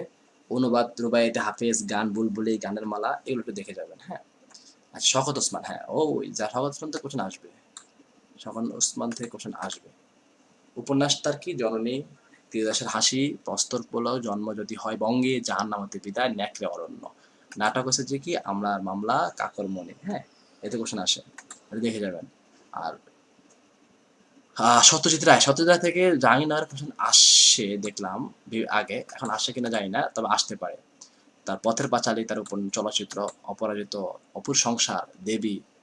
ঠিক আছে, অপু সংসার বলতে আপনার অপু বিশ্বাস মনে করেন না, যে অপু বিশ্বাসের মনে, অপু বিশ্বাসকে নিয়ে মনে হয় সত্যজিৎ রায় 1992 সালে, আগে মানে 1921 সালে, অর্থাৎ যে অনেক আগে মনে লিখে গেছেন, এরকম কিছু মনে করেন না। হ্যাঁ, একটা ভিতরে একটা দিয়েন না।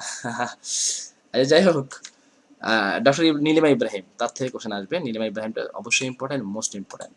ঠিক আছে, উপন্যাস 20 শতকের মেয়ে, এ পথ দুই বাক, দুয়ে দুয়ে চার পথ প্রান্ত, রমনা পার্কে, সাই এলাকার পথে, নাটকের নাম। বেগম সুফিয়া কামাল থেকে দেখতে হবে। তারপরে আছে যে জসীমউদ্দিন থেকে দেখতে হবে। হাসান হাবিব লাগবে না, জসীমউদ্দিন থেকে দেখতে হবে।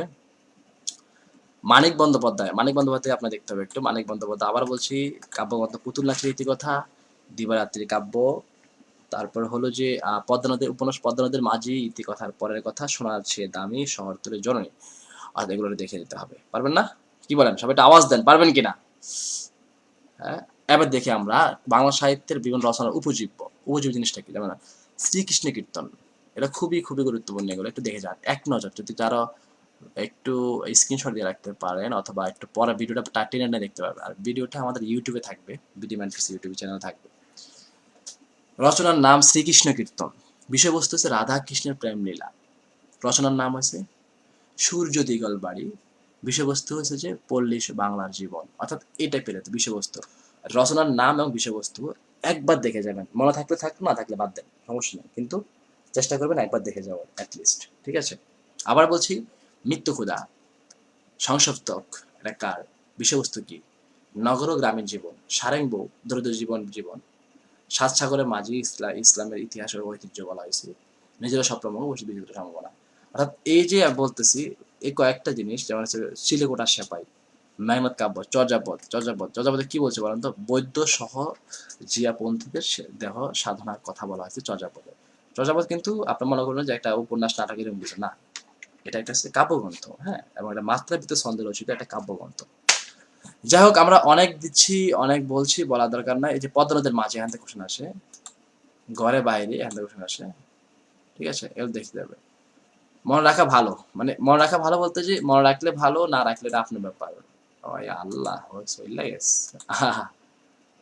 আর যাই হোক, মনে রাখা ভালো, কিন্তু যদি মনে না রাখেন সমস্যা নাই। যেমন আমি কি বলছি, বেদান্ত গ্রন্থ এবং বেদান্ত স্যার, এই দুইটা কার লেখা? বেদান্ত গ্রন্থ হচ্ছে রাজা রামমোহন রায়, আর বেদান্ত স্যার হচ্ছে রাজা রামমোহন রায়, একই ব্যক্তি, কিন্তু বেদান্ত চন্দ্রিক হচ্ছে মৃত্যুঞ্জয় বিদ্যালঙ্কার। আচ্ছা, দীনবন্ধু মিত্র কি হয়েছে কাহিনী ওর? নীল দর্পণ নাটকের নাম। আবার যদি নীল দংশন বলি, সেটা হচ্ছে উপন্যাস, সেটা কার? সৈয়দ শামসুল হকের উপন্যাস, ঠিক আছে? একটু খেয়াল রাখবেন। আবার নীল লোহিত যখন বলবো, এটা প্রমোদ চৌধুরীর একটা গল্প। আচ্ছা আচ্ছা, আমি যদি বলি সাম্য, এটা কার? সাম্যটা হচ্ছে বঙ্কিমচন্দ্র চট্টোপাধ্যায়, এটা, ঠিক আছে? এটা একটা প্রবন্ধ। আবার যদি সাম্যবাদী, এই কাব্যগ্রন্থটা কার? কাজী নজরুল ইসলাম। যদি বলি সাম্যবাদ, এটা পত্রিকাটি কার? তাহলে বলবো খান মোহাম্মদ মইনুদ্দিন। আচ্ছা, সাম্য দেখলেই যে আপনি কাজী নজরুল ইসলাম বলবেন, এটা কিন্তু কথা না। সাম্য দেখলে যে আপনি কাজী নজরুল ইসলাম বলবেন, এটা কিন্তু হতে পারে না, রাইট? তো সাম্য তাহলে কি? সাম্য থাকলেই বঙ্কিমচন্দ্র, সাম্যবাদী কাজী নজরুল, সাম্যবাদী পত্রিকা যদি বলে খান মোহাম্মদ মইনুদ্দিন। এই কোশ্চেনগুলো কনফিউশন কোশ্চেন, বাট মনে রাখা ভালো আর কি, হ্যাঁ। কৃষ্ণকান্তের উইল আর বৈকুণ্ঠের উইল পার্থক্য আছে। কৃষ্ণকান্তের উইল হয়েছে উপন্যাস বঙ্কিমচন্দ্র চট্টোপাধ্যায়ের, আর যদি বৈকুণ্ঠের উইল, তাহলে শরৎচন্দ্র চট্টোপাধ্যায়ের উপন্যাস, শরতের, হ্যাঁ। অর্থাৎ এটা ভুলে গেলে চলবে না, এটা একটু মাথা রাখতে হবে আপনাকে। আর কৃষ্ণকান্তের উইল যদি বলে কৃষ্ণপক্ষ, কৃষ্ণচরিত্র, কৃষ্ণকুমারী। কৃষ্ণকান্তের উইল কার? বঙ্কিমচন্দ্র। কৃষ্ণচরিত্র কার? বঙ্কিমচন্দ্র। মাইকেল মধুসূদন কার? কৃষ্ণকুমারী। অর্থাৎ এই টাইপের। আর আব্দুল গফফার শুধু সবাইকে ছিলেন কৃষ্ণপক্ষ। অর্থাৎ এই কনফিউশন এখানে, এটা কিন্তু ভালোই মোটামুটি ইম্পর্টেন্ট, রাইট? এটা মাথায় রাখতে হবে। আচ্ছা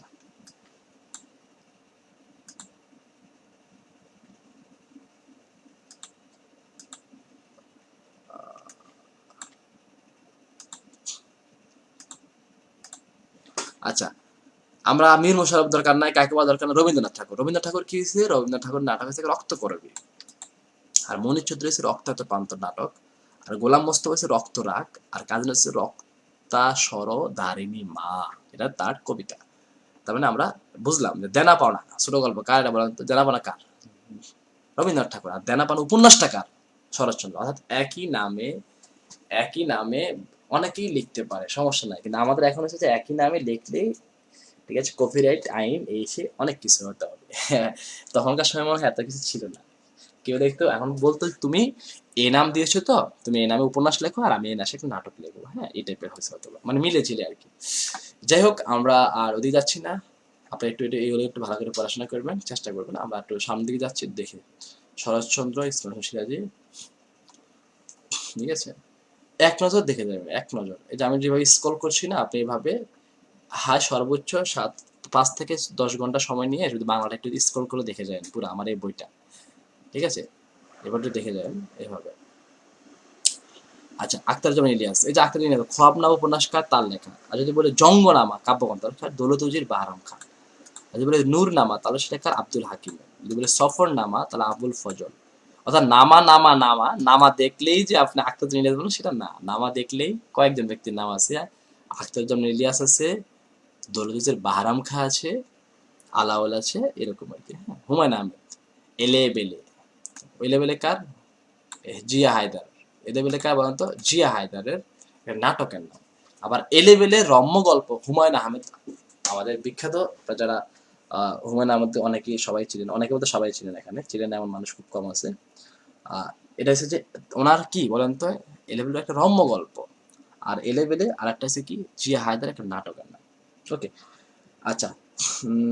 আমি আপনাদের দুই সেকেন্ড পেপার সাজেশন দেন ভাই। সেকেন্ড পেপার সাজেশন আমি দিয়েছি। আপনার তোমরা যারা এতক্ষণ তো শুরু থেকে ক্লাসটা করেনি, তোমরা শুরুটা দেখে নেবা। হ্যাঁ, যারা ব্যাকরণ অংশটা পাওনি, তোমরা পাইয়া গ্রামার একজন সাজেস্ট করেন, টপিক ইম্পর্টেন্ট জিএসসি হতে।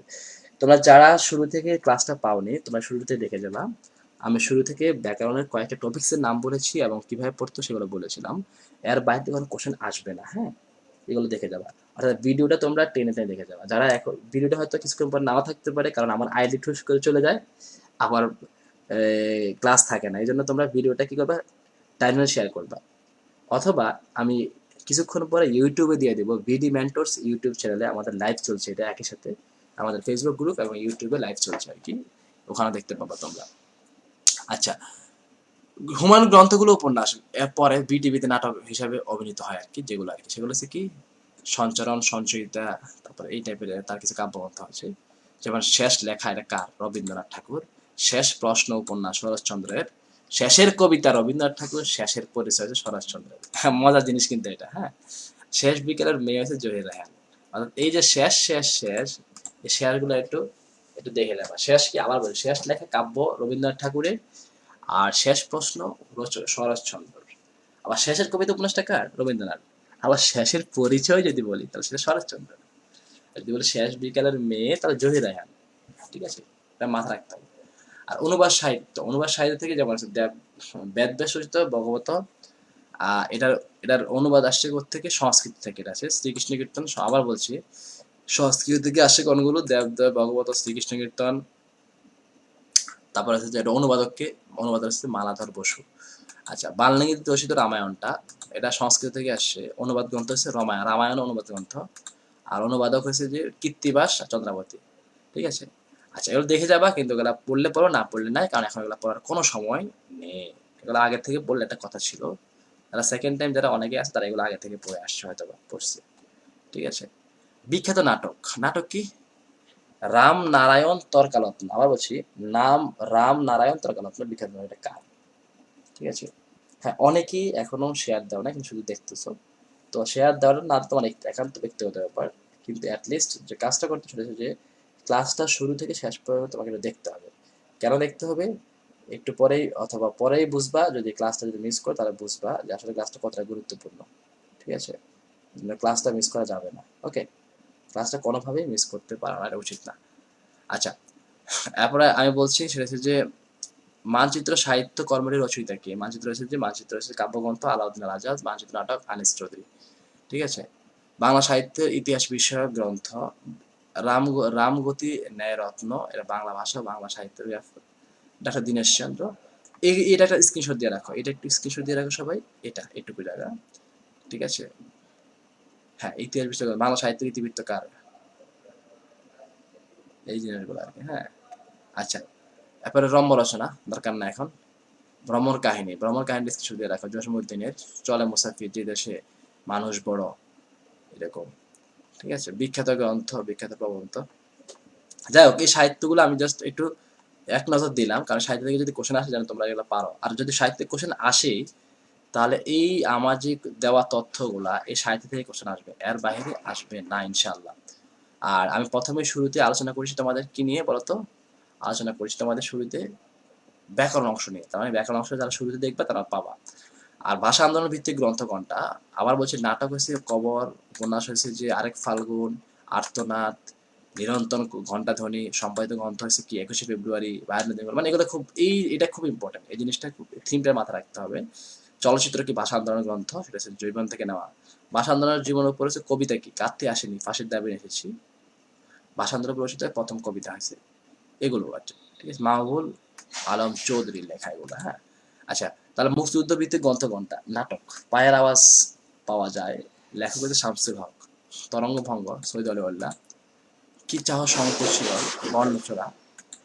বকুল ফুলের স্বাধীনতা, এগুলো কার? এগুলো উপন্যাস রাইফেল, রুটি, আওরাত, এটা কার লেখা? আনোয়ার। নিষিদ্ধ লোবান, শামসুল হক, নীল দংশন, এগুলো একটু পড়ে যাবে আর কি। হ্যাঁ, স্ক্রিনশট দিয়ে রাখতে পারো নিজে একটু দেখে যাওয়ার জন্য উপন্যাসগুলো, ভাষা আন্দোলন দিক থেকে এগুলো। হ্যাঁ, ঠিক আছে। এটা শুনলাম ইব্রাহিম। প্রবন্ধ লিখছে কি? আমি বীরঙ্গনা বলছি। ৭১-এর ঢাকা, কি? সেরিনা হোসেন। ঠিক আছে। জাহানারা ইমামের কি আছে? ৭১-এর দিনগুলো, এটা জাহানারা ইমাম। আর ৭১-এর ঢাকা যদি বলতো সেরিনা হোসেন। বলে ৭১-এর ডায়েরি, তাহলে সেটা সুফিয়া কামাল। অর্থাৎ এলোমেলো করা চলবে না, খুব সাবধান। আচ্ছা। আর বিখ্যাত চরিত্র তাদের স্রষ্টা, যেমন বরুসুনিতে সেটা গ্রন্থাকার, তার চরিত্র হচ্ছে কৃষ্ণ, রাধা, বড়াই, তাতে ঘোষণা। আর কানাহরি দত্ত, তার চরিত্র হচ্ছে চাঁদ সদাগর, বেহুলা। মুকুন্দরাম চক্রবর্তী, তার চরিত্র হচ্ছে যে চরিত্র সে লিখে, ফুল্লরা, বারু দত্ত, তার ধনপতি, লহরা, ফুল টাইপের। যাই হোক, ভারতচন্দ্র ঈশ্বর পাটনি চরিত্র সে লিখেন। আলাউল লেখে পদ্মাবতী চরিত্রে। তারপর আছে যে ঠক চাচা লেখে পেরেচাঁদ মিত্র। এভাবে একটু দেখে। মধুসূদন দত্ত কি কি লেখে? মেঘনাথ, প্রমীলা, রাবণ, ভক্ত প্রসাদ বাবু, ভীম সিং, বিলাসবতী, এইভাবে এগুলোতে লেখেন তারা। হ্যাঁ, বঙ্কিমচন্দ্র যে কপাল কুণ্ডলা, নবকুমার, এই টাইপের। আর যাই হোক, এগুলো দেখে যাবে একটু, ঠিক আছে। তারপর যে বিখ্যাত উপন্যাস, ওকে, কালীপ্রসন্ন সিংহ, এই আর কি, দেখে যাওয়া। ভালো লাগলে দেখে, না দরকার নেই। আচ্ছা, এইটা একটু দেখে যাবে, এটা একটু স্ক্রিনশট দিয়ে রাখো। মুক্তিযুদ্ধের তো যে পূর্ণ চলচ্চিত্র ছিল, এগুলো একটু দেখে রাখো। জহির রায়হান, জীবন থেকে নেওয়া। জহির রায়হান, তাদের চলচ্চিত্রের নাম। তারপর আছে যে মমতাজ আলী, চলচ্চিত্রের নাম। মানে এগুলো মুক্তিযুদ্ধ ভিত্তিক, তো কোশ্চেন আসে সব জায়গায়।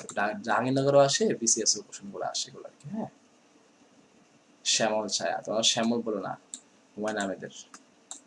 ওকে। আচ্ছা, পূর্ণ মুক্তিযুদ্ধ ভিত্তিক সর্বদা চলচ্চিত্রগুলো কাদের ছিল? ৭১-এর যিশু, নাসরুদ্দিন ইউসুফের, এইসব। ঠিক আছে।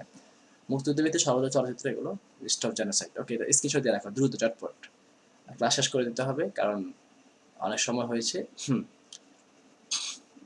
মুক্তিযুদ্ধ ভিত্তিক গ্রন্থরা কার? এই যে গ্রন্থগুলা, বাংলাদেশ কথা কয়, আব্দুল গাফর চৌধুরী। আমার বাংলাদেশ, আমার বাংলাদেশ, রমেন্দ্র মজুমদার, এটা আর কি। হ্যাঁ, আচ্ছা, এই যেগুলো দিয়ে রাখো।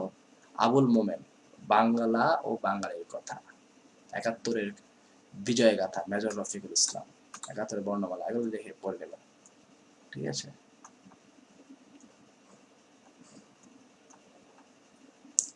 মুক্তভিত্তিক উপন্যাস, উপন্যাস কোনগুলো? উপন্যাস জাহান্নামতের বিদায়, শওকত ওসমান, দুই সৈনিক, নেকড়ে অরণ্য, রাইফেল, রুটি, আওরাত। এই ঘুরে ফিরে ওই জিনিসগুলো, কিন্তু এখানে আমি সাজিয়ে দেওয়া একসাথে আর কি, একসাথে দিছি তো এই জন্য। কতিপয় পত্র পত্রিকা, বেঙ্গল গেজেট কার প্রকাশকাল, এই সেই। আচ্ছা, ঠিক আছে। এই ব্যাপারগুলো তো, এই যে এগুলো হচ্ছে তোমাদের ইন্টার সিলেবাসের বাইরে, কিন্তু জাহাঙ্গীরনগর যদি আসতে পারে এগুলো থেকে কোশ্চেন। ঠিক আছে। কিন্তু ভাই, ব্যাকরণ এবং সাহিত্য, অর্থাৎ ফার্স্ট পেপার যেটা, ওখানের বাইরে থেকে কিছু পড়ার চিন্তা করো না। ওই দুটো থেকে 100% আসবে। এবং বিরোচন, বিরোচন থেকে যতটুকু চেষ্টা করো বিরোচন থেকে কোশ্চেনগুলো পড়ার জন্য। বিরোচন থেকে 100% কোশ্চেন আসবে বিরোচন থেকে। ঠিক আছে, মনে থাকবে। আশা করি তোমরা বুঝতে পেরেছো। একটা পড়াশোনা করো। ঐতিহাসিক নাটক এগুলা অনেক সময় আসে, যেমন যেমন হচ্ছে কৃষ্ণকুমারী কার, মাইকেল মধুসূদন। হ্যাঁ, এরকম ভাবে আসে। ঠিক আছে। আর আমাদের এখন দেখার সময় নাই। আমরা ছদ্মনাম, এই যে ছদ্মনাম গুলা কার? রবীন্দ্রনাথ ঠাকুর ছদ্মনামকে ভানু সিংহ, মীর মশারফ হচ্ছে গাজী মিয়া, কায়কোবাদ, হুতুম পেঁচা কাঠ, কালীপ্রসন্ন সিংহ, এরকম করে ছদ্মনাম গুলো দেখতে হবে। আচ্ছা, একটা কোশ্চেন দিয়ে দিয়েছি আমি, কিছু কোশ্চেন দিয়েছি। বাংলা সাহিত্য উল্লেখযোগ্য পংক্তি উদ্ধৃতি। কেন পান্ত ক্ষান্ত হও দেরি দীর্ঘ, কার লেখা এটা? অনেকে মাথার উপর দিয়ে গেছে অবশ্য, এটা কৃষ্ণ কুমার মজুমদারের লেখা। ঠিক আছে। আচ্ছা, এই বইটা যদি তোমরা হাতে পাই তাহলে আর ভালো হইতো, কিন্তু বইটা কিছু করে না। বইটা আমি এভাবে দেখাই দিচ্ছি শুধু। একটু ভিডিওটা একটু দেখে দেখে বারবার রিপিট করে দেখে দেখে একটু পড়ার চেষ্টা করবে একদম, মানে পুশ করে করে দেখবা। হ্যাঁ, করে করে দেখার চেষ্টা করবে, এখানে দরকার এই হচ্ছে বিরোচন। আচ্ছা, বাগধারা, বাগধারা থেকে চেষ্টা করবা যে একটু, যদি সবাই মুখস্থ পারে এগুলা তাতে ভালো। এই যেগুলো আছে দিয়েছি, এগুলো সব মুখস্থ, তাতে ভালো। কিন্তু যে যা পড়ছো, যে কোনো বই থেকে পড়ছো, কোনো সমস্যা নাই। তুমি তোমার বই যা পড়ছো এতদিন ওগুলো এটা একটু ফলো করে যাও, ওগুলো একটু পড়ে যাও ভালো করে, নতুন কিছু পড়ার কোনো দরকার নাই এখন, ঠিক আছে? ওকে। আর যারা ফার্স্ট ইয়ারে আছো তোমরা, অর্থাৎ যারা 21 বেসে, তোমাদের লাইভ ক্লাস খুব দ্রুত শুরু করবো আমি, টেনশন করার কিছু নেই, তোমরা খুব দ্রুত লাইভ ক্লাস পাবা। তোমাদের ছোট ভাই বোন যদি থাকে তোমরা তো যারা, তাদেরকে বলবা গ্রুপে জয়েন হয়ে লাইভ ক্লাসগুলো নিয়মিত করতে, হ্যাঁ? আমরা দ্রুত লাইভ ক্লাসগুলো দিয়ে যাবো, হ্যাঁ? ওকে। আর পিডিএফ চাই, হ্যাঁ পিডিএফ আমি দিতে পারি তাহলে দিব, কারণ পিডিএফটা আমি করতে পারি না, সফট কপিটা এখানে আছে, আমি দেখি না কাল থেকে। আচ্ছা, ইউটিউব লিঙ্কটা হচ্ছে BD mentors and BD mentors. Okay, আমি কমেন্টস করে দিয়েছি, বিডি মেন্টরস হচ্ছে YouTube channel. Okay, thank you so much, অনেক অনেক ভালো থেকো, সুস্থ থেকো। আর আমরা খুব দ্রুত ক্লাস নেওয়া শুরু করবো ইনশাল্লাহ, বেসিক থেকে অ্যাডভান্সের উপর, অর্থাৎ ব্যাকরণ জিজ্ঞাসা যে আমার যে বইটা আছে নতুন বোর্ড বইটা, এই নতুন বোর্ড বইয়ের উপর আমি ক্লাস নেব, এবং রেগুলার ক্লাস নেব, এবং অনেকগুলো ক্লাস নেব, অনেকগুলো। এই জন্য আমরা আজকে জাহাঙ্গীরনগর লাস্ট সুযোগ, এটা ভালো করে পরীক্ষা দিও সবাই, এবং অবশ্যই মন প্রাণ দিয়ে ভালো করে সর্বোচ্চটুকু দিয়ে চেষ্টা করে পরীক্ষাটা দিও, ঠিক আছে? সর্বোচ্চ দিয়ে চেষ্টা করে পরীক্ষাটা দিও, কারণ চেষ্টা করতে হবে, এটাই লাস্ট সুযোগ। আর তোমরা যে যেখানে চান্স পাচ্ছ, যেখানে চান্স পাও না কেন, আমি আমার গ্রুপে এবং আমি আমার পেজে আমি একটা লিঙ্ক দিয়ে দিয়েছি। যদি কেউ ক্যাম্পাসে পথ শিশুদের ক্লাস নিতে চাও, শিশুদের যারা আছে যে ক্যাম্পাসে, যারা বহিরাগত না, যারা ক্যাম্পাসের আশেপাশে আছে, যারা সুবিধাবঞ্চিত শিশু, যারা পড়াশোনা করতে চায়, অথবা ব্যাদে পল্লী, বাংলাদেশের বিভিন্ন অঞ্চলে ব্যাদে পল্লী আছে, বাদ্যান যাদেরকে আমরা বলি, ওরা পড়াশোনা করতে চায়, ওদেরকে আমরা সব জায়গায় আমাদের স্কুল আমরা প্রতিষ্ঠা করেছি। তোমরা চাইলেও যেখানে ভর্তি হও না কেন পাশাপাশি ক্লাস নিতে পারবা, ক্লাস করতে পারবা, ওদের সাথে একসাথে অ্যাডজাস্টমেন্ট করে কথা বলতে পারবা। সবার আগে আমাদের মানুষ হতে হবে, তারপর আমরা জনগণ। রাইট, মানুষ হতে হবে, এটাই আমাদের পণ থাকবে। যে যেখানেই পড়ি, এখান থেকে কেউ কলেজে ভর্তি হবা, কেউ আবার স্কুলে না, সম্ভব না, কিন্তু কলেজে ভর্তি হবে। কলেজ মানে হচ্ছে যে ইন্টারে না, কলেজ মানে হচ্ছে যে বিভিন্ন ন্যাশনালে, জাতীয়তে ভর্তি হচ্ছে কেউ, আবার কেউ বিভিন্ন প্রাইভেটে ভর্তি হবা। যে যেখানেই ভর্তি হও না কেন, তোমাদের কাছে আমার একটাই আবদার থাকবে, একটাই কথা থাকবে, সবার আগে মানুষ হও, মানুষ হতে হবে, এটাই সবচেয়ে বড় কথা। মানুষ না হলে বিকল্প তুমি কিছু করতে পারো না জীবনে। ইনশাআল্লাহ আমরা মানুষ হব, আমরা জনগণ না, কারণ পৃথিবীতে 700 কোটি জনগণ আছে, কিন্তু 700 কোটি মানুষ তো আর নেই। আমরা চাই মানুষ হতে, মানুষের মতো মানুষ হতে। পড়াশোনা যে যেখান থেকে করো না কেন, ইনশাল্লাহ দিন শেষে তোমার সফলতা এটাই সবাই দেখবে। দিন শেষে তুমি কি করবা, কোথায় যাবা, কি করো, সে সবাই দেখবে এটা, ঠিক আছে? সুতরাং এটা নিয়ে কোনো ধরনের প্যারা নেওয়া যাবে না।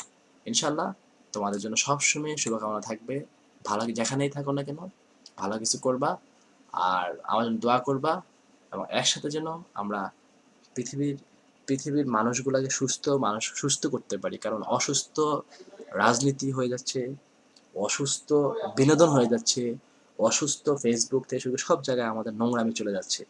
এই নোংরামিগুলো আমাদের নিজেরা সবাই প্রত্যেকেই আমাদের আমাদের জায়গা থেকে আমরা এগুলো ঠিক করতে হবে। যদি আমরা নোংরামিগুলো ঠিক করতে না পারি, তাহলে সৃষ্টিকর্তার কাছে আমাদের জবাবদিহি করতে হবে, প্রত্যেকে জবাবদিহি করতে হবে। সো আই হোপ তোমরা ইনশাল্লাহ সেটা পারবা, এবং তোমাদের দ্বারাই সম্ভব। তোমরা যদি না পারো, আমরা যদি না জাগি মা, কেমনি সকাল হবে। আমরা ছোটবেলায় যে কবিতা পড়ছিলাম, আমরা যদি না জাগি মা, কেমনি সকাল হবে। তোমার ছেলে ঘুমিয়ে আছে, আমাদের মনে আছে, আমরা যে ঘুমিয়ে আছি, আমাদেরকে ঘুমিয়ে থাকতে আমাদের দেওয়া যাবে না, আমরা ঘুমিয়ে থাকলে চলবে না।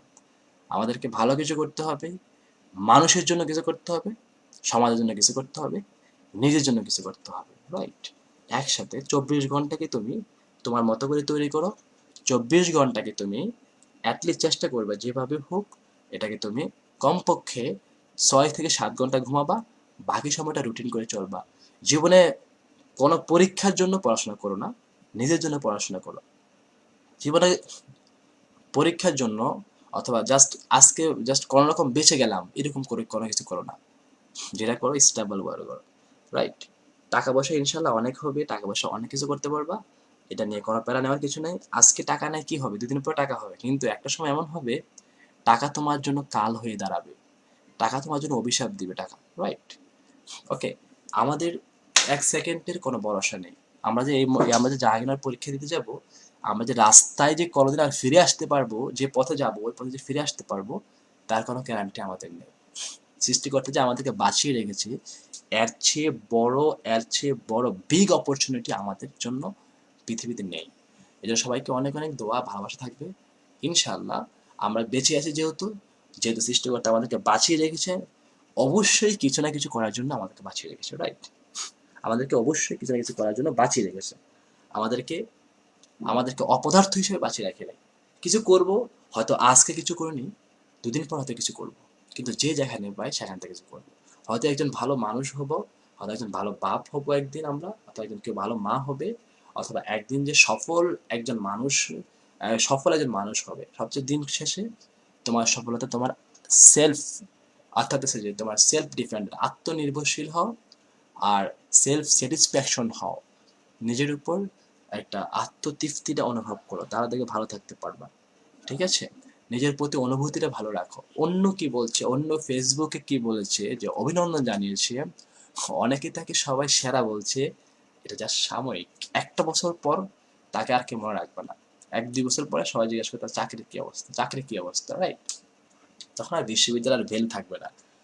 এই জন্য বিশ্ববিদ্যালয় এই এই শব্দটা, এই ট্রেন্ডটা আমরা জনসংখ্যা যত বাড়ছি, আমাদের সমাজ যত বেশি সমাজ করছি, তত বেশি আমরা আরো এলোমেলো হয়ে যাচ্ছি। এই জন্য অত বেশি তোমার পপুলারিটির দরকার নাই, এত বেশি ফেসবুকে ফ্যান ফলোয়ার দরকার নাই, এত বেশি বন্ধু বান্ধব দরকার নাই। খুব কম মানুষকে সাথে চলাফেরা করো, খুব সীমিত মানুষের সাথে চলাফেরা করো। আর যদি বন্ধু বান্ধব খুব প্রয়োজন হয়, তাহলে বইয়ের সাথে প্রেম করো, বইকে সাথে রেখো, বইকে ভালোবেসো, প্রচন্ড পরিমাণ ভালোবাসবে বইকে। কারণ সে তোমাকে কখনো ছেড়ে যাবে না, সে কখনো তোমাকে রেখে যাবে না। শুধু চান্স পাওয়ার জন্য বই পড়ো না, শুধু পরীক্ষার জন্য বই পড়ো না, বইগুলোকে একটু ভালোবেসে বই পড়ো। আর নিজেকে ব্যস্ত রাখবা যে কোনো একটা কাজে, যে কোনো সামাজিক কাজে, যা স্বেচ্ছাসেবী কাজে হোক, যে কোনো ধরনের কাজে ব্যস্ত রাখবা নিজেকে। আর চেষ্টা করবা বেঁচে থাকতে থাকতে পরিবারের জন্য যেন কিছু একটা করে যেতে পারো। পরিবারের জন্য যেটুকু দিবা, যেটুকু অর্থ থেকে শুরু করে মেধা যাই দিবা না কেন, এটাই তোমার জন্য সম্পদ হয়ে দাঁড়াবে, এটাই তোমার জন্য সম্বল। কারণ আমাদের পিতামাতারা অধিকাংশ সময় আমাদের যে অর্থ, আমাদের যে ইনকাম, এটা খেয়ে যেতে পারে না। কারণ তারা আমাদের জন্য কষ্ট করতে করতে করতে তারা পৃথিবী থেকে চলে যায়। আল্লাহ না করুক যেন এরকম কখনো না হয় আমাদের। আমাদের আব্বু আম্মুরা যেন আমাদের কষ্টার্জিত টাকা তারা যেন কষ্ট করেছেন, তারা যেন ঠিক সেম জিনিসটা তারা যেন পায়। এই জন্য আপনাদের সবার প্রতি আমার একটাই থাকবে, একটাই ভালোবাসা, একটাই উপদেশ, একটাই থাকবে। 2020-এর স্টুডেন্ট, 2020-এর বেশিদের জন্য আমার একটাই কথা থাকবে, যে যেখানেই থাকো, যে যেখানে আসো, মানুষের মতো মানুষ হয়ে থেকো, ভালো মানুষ হইও। আর যেখানেই হোক, হয়তো পৃথিবীতে যদি দেখা না হয়, পরকালে যেন তোমাদের সাথে দেখা হয় ইনশাল্লাহ। পৃথিবী যদি আবারও সুস্থ হয়, সুস্থ বলতে বোঝাইছে যে হয়তো সুস্থ ধরনের বিনোদন, সুস্থ ধরনের ভালো মানসিকতা, সুস্থ মানুষগুলো যখন একসাথে হবে, আবার দেখা হবে তোমাদের সাথে। কারণ দিন যত যাচ্ছে তত আমরা অসুস্থ মানুষের সাথে বেশি দেখা হচ্ছে। আমরা অসুস্থ মানুষ, খারাপ মানুষ, চতুর্পাশে শুধু প্রতারক, ধান্দাবাজ, তারপর হচ্ছে যে কথার ছলে আমাদেরকে মুগ্ধ করে পাগল করে ফেলবে, এরকম প্রচণ্ড পাগলের মতো মানুষ আমরা দেখছি। কিন্তু আমরা দিন শেষে তাদের কাছে ফলাফল জিরো পাই। এই জন্য এই মানুষগুলো থেকে তোমরা একটু আলাদা থাকবা, দূরে থাকবা। কারণ যে মানুষগুলোর কথা খুব সুন্দর, যে মানুষগুলো তোমাকে বারবার উৎসাহ দিবে, যে মানুষগুলো তোমার জন্য বেশি বেশি তোমাকে আবেগ দেখাতে যাবে, সাবধান, সে তোমাকে কিন্তু ক্ষতি করতে দেরি করবে না। ওকে? যে তোমাদের জন্য ভালোবাসা থাকবে, সবসময় দোয়া থাকবে আমার পক্ষ থেকে। আসলে দেওয়ার মতো কিছুই নেই, শুধু দোয়া আছে। এই দোয়া করে সবসময় সিস্টেমে তোমাদেরকে ভালো জায়গায় নিক, ভালো কিছু করুক। আর কারো কথায় কখনো উত্তর দিবা না, শুধু হেসে হেসে কথাগুলোকে অ্যাভয়েড করে যাবা। ওকে? স্বপ্নটা তোমার ভিতরে রেখে তুমি কি করবা? স্বপ্নের পিছনে দৌড়াও দৌড়াও দৌড়াও, প্রচন্ড দৌড়াতে যখন তোমার হাত পা ভেঙে যাবে আর পারছো না, তখন হামাগুড়ি দিয়ে যাও, হামাগুড়ি দিয়ে দিয়ে দিয়ে দিয়ে যেতেও, তারপরেও তোমাকে স্বপ্ন তোমাকে ছুঁতে হবে। কারণ এটা তোমার একান্ত নিজস্ব, একান্ত নিজের। ওকে? এটা অন্য কারো না, অন্য কেউ দিবে না এই স্বপ্ন, অন্য কেউর জন্য না, তোমার আব্বু আম্মুর জন্য না, তারা সারা জীবন থাকবে না তোমার। এই জন্য তোমাদের সকলের প্রতি ভালোবাসা থাকবে, সকলের প্রতি অনেক অনেক স্নেহ থাকবে। আর দোয়া করবে আমার জন্য, সবাই মিলে যেন একসাথে আমরা ভালো কিছু করতে পারি, ভালো কাজ করতে পারি।